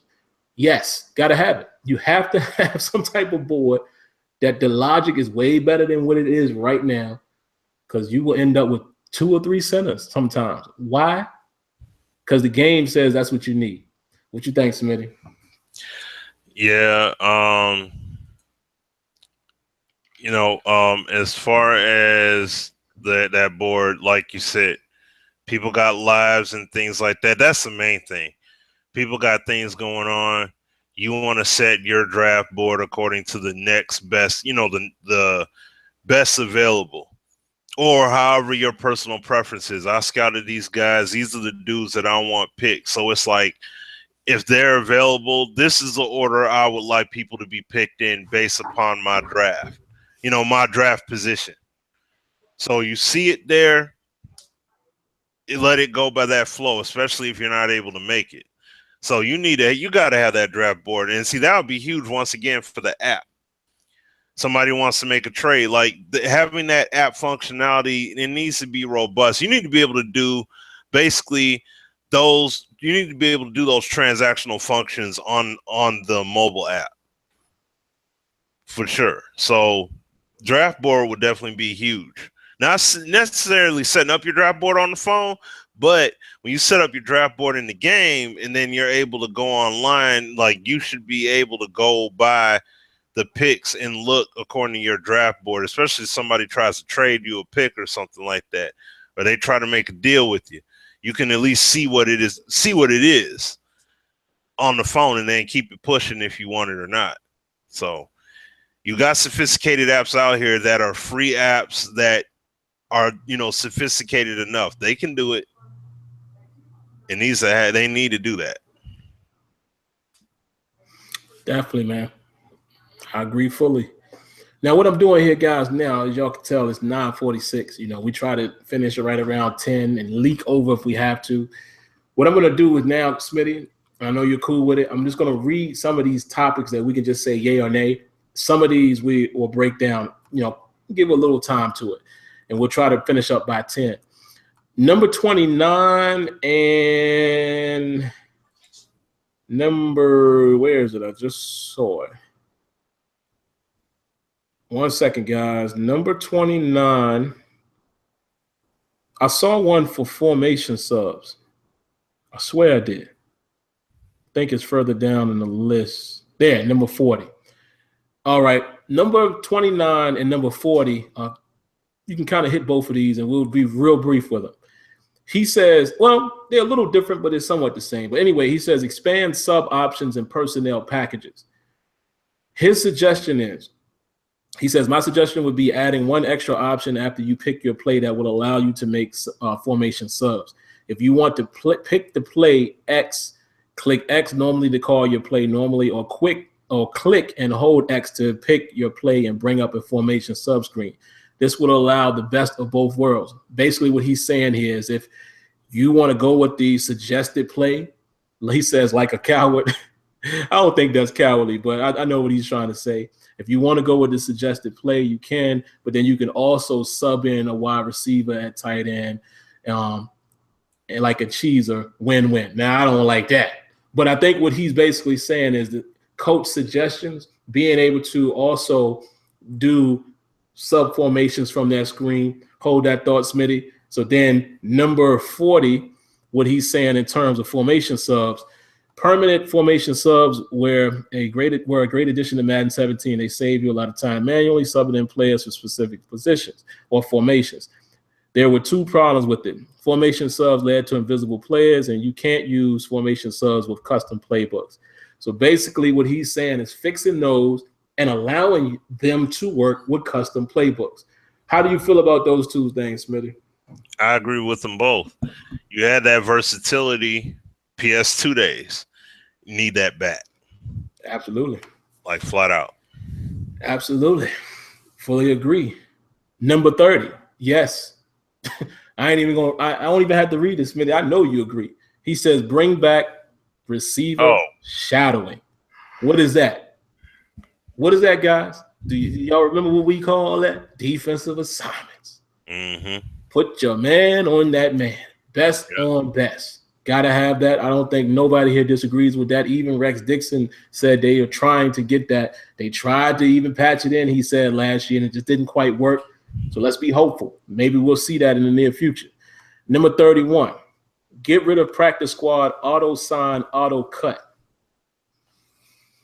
I'll be quick with this one too, Smitty. I agree, but I think not get rid of it. Just make it a toggle option. Allow me to cut it on and off. Because again, you do have, as much as we are hardcore guys, we got to consider the newbies who just trying to get in and they don't know that much about. So give me a toggle option. I'm cool with that. What do you think? Yeah, I agree. I agree with that. I agree with that as well. Yeah, I mean, there isn't really, much really to really talk about on that. So, but yeah, I agree with it. Absolutely agree with that. All right, number 32, eliminate icing. This is interesting. Ice the kicker. Now, what he's saying here, he says, why does EA make iced kicks significantly harder than normal kicks? Then he says, why the zoom camera in and down and make the, he said, why zoom in the camera in and down and make the meter disappear halfway through your kick? This is the silly gimmick that has no basis in reality and should be removed from the game. I'm actually going to disagree with that, Smitty. I think there's a better way to do it. There's a better way to implement it. So I agree with what he's saying, but I kind of get the feeling that he's saying he doesn't want it at all. Or is he saying that he would rather a better way? So let me give a two-part answer there. If he doesn't want it at all, I disagree. If he is saying, and I'll have to go back here and read the top part in depth, but if he is saying that fix it, make it more realistic, yes, I agree with that. But I don't want to get rid of it. What were your thoughts on it, like when you read the article?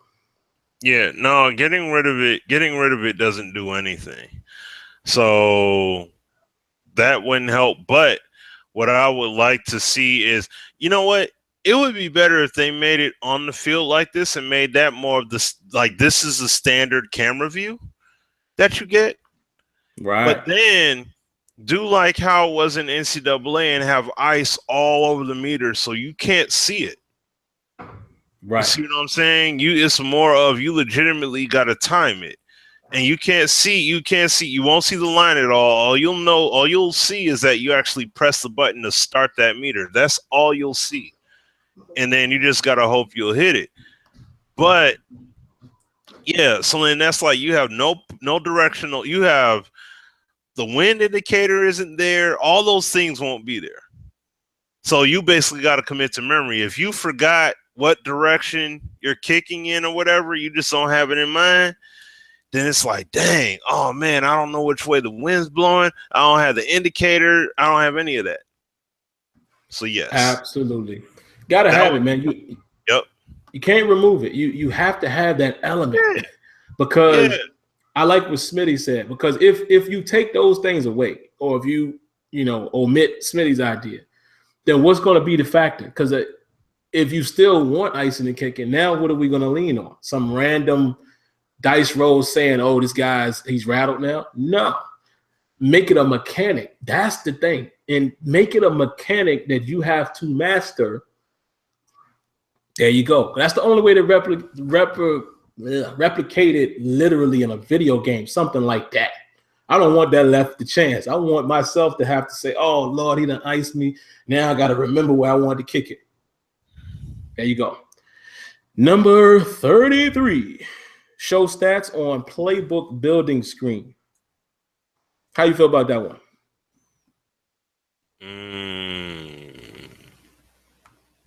That wouldn't hurt. Yeah. That wouldn't hurt. That wouldn't hurt to have, so it's, is it a huge deal? Well, it could be a big deal in a CFM. It could be. But how often, I guess you might be going along these lines too. Mm-hmm.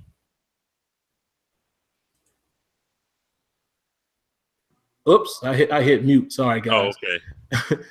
It seems like in theory it would be like a one-time thing. I mean, I don't think guys are changing playbooks that often. It could be, but you know what I'm saying? Like, I cool with the idea. Yeah. I just don't think it's high on the list for me. Yeah. I won't give it the loser sound because it ain't that bad, but yeah, not a big deal for me, but I get it. Here's another one real quick. 34, show play names in practice mode. Is that important to you? No. Play names. Yeah, I'm sorry. First I thought he said player names. But it said, wait a minute, what is he saying? Because he's pointing. No, he's basically saying like when you make that initial excuse me, when you have that first play unfold, that play goes. But then once it's done and you're ready and you're going up against the next play, you want to be able to see it there. Like, this is what's being ran when you expand it. This is what's being ran. You're running this play on offense, and this is what they're running on defense. Oh, gotcha. I see it. I see what he's saying. Yeah, cool with that. Definitely cool with that. So you can know exactly what's happening. 35, allow sustained drives in practice mode. Yes. Those are my thoughts. You agree with that? Yeah. 2-minute drill situations and everything. Yep. Gotta have it. There goes preparation, and there goes again performance. This is another way, guys. Y'all heard me say this for 2 or 3 years. I want guys to be awarded based on performance. How did he practice? Maybe this dude shows up in the practice. This is a thing the Steelers do called 7-on-7, and they call them 7 shots. They line up and they do goal line formation, and they take 7 shots to get in there. So imagine if I'm able to get 5 out of 7, maybe we get a little boost. Some slightly, we're more prepared to run the 2 minutes. I mean, not the 2 minute. I'm sorry, the goal line or the 2-point conversion thing, which is still are. That's why for those who question Tomlin, that's why they do it so much, because they practice that religiously. You need stuff like that. You need situations and 2-minute drill, 4-minute drill, et cetera, et cetera. Me and Smitty agree on that one, absolutely. Number 36. Add random play to games. Now, let me read to you what he's saying, and then we'll give our brief thoughts. He says this exists in practice mode. There are times in games, probably because I'm bad and I call my plays using coach suggestion, when I feel like I get into a rut on offense. Nothing I do seems to work. It feels like my opponent can predict my plays before I even snap the ball. One thing that would help in these situations, add the random play option that exists in practice mode into the game and let you give the defense a completely random look from your current playbook. How do y'all feel about that? What you think, Smitty? That wouldn't be a bad idea offensively. But you're playing no, because you're playing in that game based upon that coach or style that they have and the plays that you have ranked too. So from that standpoint, it's always going to pull from that. You just pick whatever at random. You're kind of taking a piece of the game out to do that, or disregarding it to do that in order to do that. So I don't know.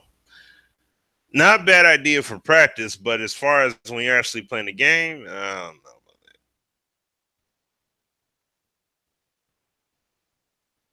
that. Yeah, I don't know. I don't know either. I mean, again, that's one of those things that's maybe not be that important to us, but, you know, I respect it. But, yeah, I agree with Smitty on that one. 9:58, guys. We're going to try to spend maybe about 4 or 5 more minutes. I think we can knock these out. Let me read to you guys what they are. And then, Smitty, I guess we'll pick 1 or 2 that we really need to chime in on.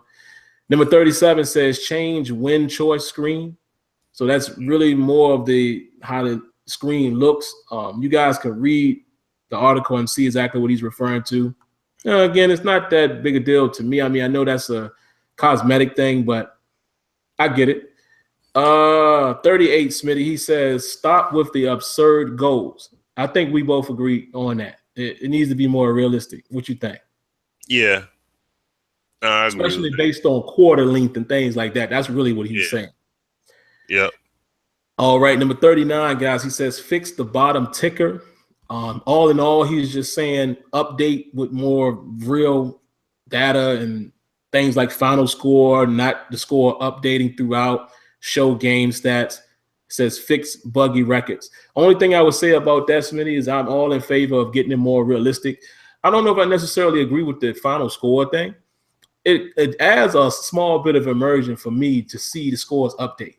So then I kind of know, like, if you're on Azure in a game, obviously it's not real time. But if I don't know that y'all played yet, you know, I find myself looking down in the ticker and be like, oh, such and such just scored. That's pretty cool. You know, like, oh, Smitty winning now. So I don't know if I'm opposed to it not showing final scores, because what if the game, in theory, hasn't been played yet based on a time slot? So I understand why they do show it as an update more or less than just final scores. Because if everyone hasn't played, how we know the final score? You're right. So, yeah, I think you agree with that one as well. We already did number 40. Let's see, what's 41 and 42? All right. These 2 we can hit together, Smitty, and I think that'll do it for us. Number 41 is add situational player subs, such as, you know, he highlights the third down running back is the only situational sub you can do. And then more into that, he says, number 42, make it easier to put backups in.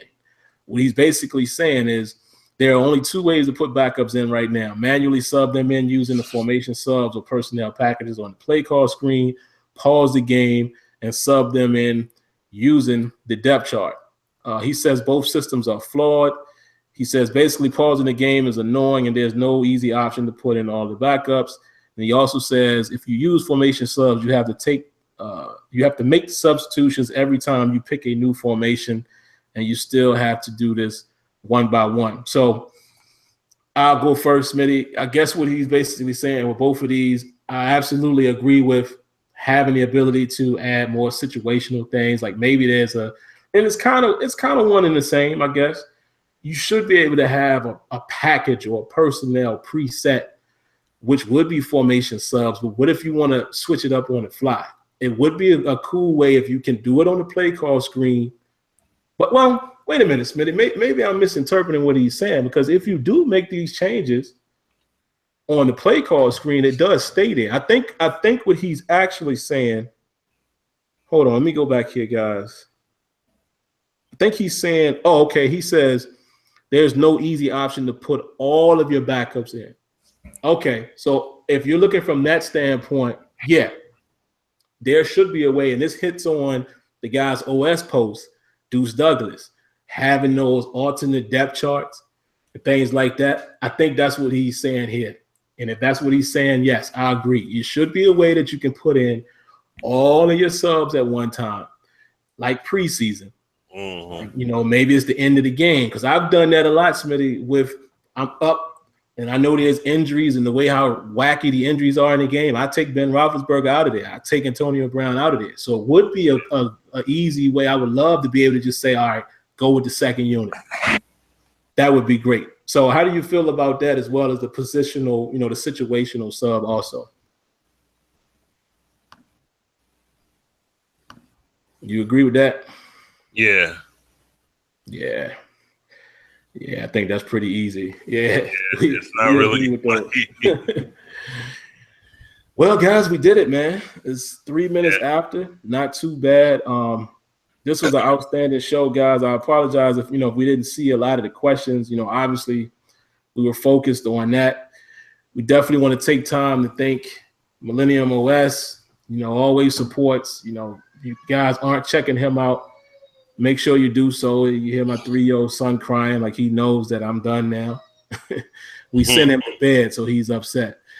But we also want to thank Dez for coming in and giving his insight. And we also want to thank guys like Dan Chancellor, Deep Dive Gaming. Go read the article yourself. We thank guys like him and Deuce Douglas and those type of guys for having the passion and taking their time to break these things down like that, because these are all things that we've thought about. And again, like we always say, it's power in numbers. We can't promise you guys what's going to happen in the next Madden, or the Madden after that, or Madden after that, or how soon things are going to happen. I can almost guarantee you, Smitty will probably back me up here, I can almost guarantee you that every single thing on this list probably ain't going to be in the game. Oh, yeah. I mean, that's a lot. So we have to take time to consider that, and who knows? We kind of know, but you guys still don't really know the direction of the next game. So it's going to be a lot better when we know exactly what's happening in the public, and then we can really talk about things. But you always have to keep that in mind. These are lengthy lists that we all are putting out, which we should. But I don't think anybody should expect every single thing that crosses your mind should be in. If some of this stuff ain't even there now, you already know that's going to be a process. But they have to start working towards that. That's the goal. But anything else you want to say, Smitty, before we wrap up? Pretty much everybody will be able to see what they are doing come June 10th through the 12th. EA Play. You've seen it. If you've seen it on Twitter, they talked about it a little bit, and on Operation Sports as well. And so for a lot of people, I'm including myself, I'm excited. NBA Live 18 will be there and playable demo. I mean, that's just speaking as of this moment right now, but it will be there as a playable demo. So, man, people will hopefully be able to get their first-hand experience, get their first taste of that NBA Live there. So, let me tell you something, man. Y'all know Smitty and I and Azure from time to time drop what we call nuggets. I'm gonna give you a pebble. Not even gonna change my facial expression, but I'll say this. I'm sure Smitty doesn't mind.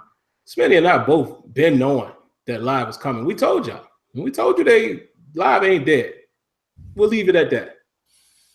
I'm not gonna tell you any thoughts or anything like that, but just understand that we've already known this.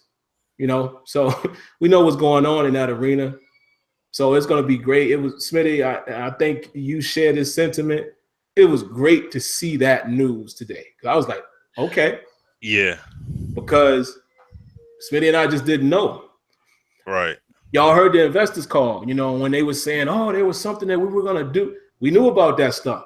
And then when they said that wasn't happening, me and Smitty was kind of like, dang, because like I said, we can't give y'all any information, but we knew that there was a game coming. We've been knowing that. So we had hopes that it was going to come sooner than later. And it didn't, and we just didn't know what the end result was going to be. But now to see that we know it's going to be at EA Play, big. It's big. Yeah. So I'm excited to see what's going on with that. Yeah. So, yeah, I think this was a great show, man. Smitty, this was probably one of my favorites because we was able to just take one meat topic and go through that. Would be great to be able to do this with many more shows if it arises. Invitation is out there for any of you guys, man. We would, thanks to DJ81, he gave us the idea. We would love to feature another panelist each and every show. If you want to do it, just hit us up. Just hit us up and let us know. And we'll bring you on. We've already invited Millennium OS. I'm sure he's going to take advantage of that. That should be a great show. So, yeah, we just want to leave y'all with that, man. But watch some NCAA, let's see what's going to happen. I got Kentucky winning that thing, Smitty. I think they're going to beat UCLA, man. I got a feeling they might beat them. What you think? Leave me with that. Well, hey, you know what? Maybe they will. I mean, Michigan got bounced out tonight by 1 against Oregon, and they were smoking hot in this tournament. So that genuinely sucks. But yeah, we'll see. I mean, hey, we'll see what happens, man. Lonzo is balling, so Lonzo's definitely balling. But I'm rooting for him. They can definitely make that Elite Eight. So we'll see what they do, man. We'll definitely see. I'm rooting for the kid, man, because his daddy is putting that X on him, man. So I don't want the brother to have a bad game or not to lose. Because the way his daddy said, he know they winning. So again, I'll end it with this. I watched First Take, y'all know that. And I saw him go at it today. That was pretty cool, man. What I got from this guy, and like me and Smitty said it earlier, I can't knock him no more, man. I understand now that, and I knew this before, but to see the confirmation and to see him wear it on his sleeve, like, look, this is what it is. He knows what he's doing. He's not a buffoon. He's not an idiot. He knows what he's doing, and he's putting it out there. So I ain't mad no more because he knows his intention, and he knows what he's doing. Now, only caution is just like Stephen A. said to him. That expectation, that X that you're putting on your boy, man.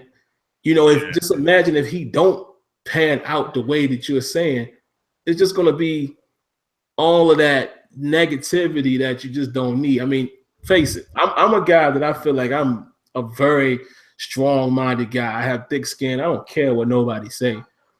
But the reality is, when you a public figure, even me and Smitty, because people call us public figures. Sometimes, the court of public opinion will develop, because y'all know there was a segment of a public opinion court about us, and they really believe that. Mm-hmm. So if this dude don't pan out, you know what I'm saying? Then you just gonna have that black cloud over you for no reason. Your dad did that. So that's the only thing I would caution him. Being a father, I'm not gonna do my son quite like that. Like what Stephen A. said. He said on Coast to Coast, he said, I understand. Ain't the direction I would take, but I get it. That's how I feel. I wouldn't do it that way, but that's how he wants to do it, and he owns it. That's what's key. He owns it. I ain't got nothing bad to say about the dude no more. I just don't agree with the method. Yeah, because the problem is, and this was the other thing they were saying too on First Take as well, is that he's writing checks that Lonzo is gonna have to cash. You know what I'm saying? Like what Max was saying. He was like, Muhammad Ali, he wrote the check, but he cashed it too. He backed it up. Conor McGregor, he writes the check and he cashes it too. He doesn't have his management or, his trainers coming out saying, oh man, this dude, man, he take everybody out. He'll beat John Jones right now, man. Just bring him on out. He'll own him. Like, he ain't saying nothing crazy like that. That's what LeVar is doing. He's saying all this stuff, but then his son is the ones that got to go out there and play. See what I'm saying? So he go out on that floor and he face them guys. He's saying, man, they ain't worried. They ain't stunning him. They worried about getting a title. Yeah, okay. You think that. At the end of the day, this dude is going to be in the league trying to come up and get that money and get them endorsements that these dudes have right now. What if he becomes the guy that's the face of Adidas and then John Wall is looked at secondary or whatever? So no, these dudes are going to attack him. You know what I'm saying? Like, they're going to go at him. So that's the whole thing. But as long as he can hold his own as a rookie and just build from there, he'll be good. He'll be good. And I believe he will. So yeah, I think he'll be fine. He's got the game. He's humble too. He's nice. The dude is nice. I got a chance to actually watch a couple games. You know, I hate being a highlight bandit. I want to really watch guys, and yeah, he showed me. He can ball. He's nice. So we'll see. Yep. But yeah, man, make sure y'all watch some NCAA, man. And I guess next week, Smitty, we'll probably be talking about we'll be talking about NBA, MLB The Show. MLB The Show will be out by next show. So yeah, I'm sure we'll have a lot to say about that game. But all right, guys, until next time, we appreciate it. Keep supporting, keep the movement strong. Let your voices be heard. Don't just rely on us. Get at the devs as early and often as you can. So, all right, guys, that's going to do it. Catch you guys next week. Peace. Peace.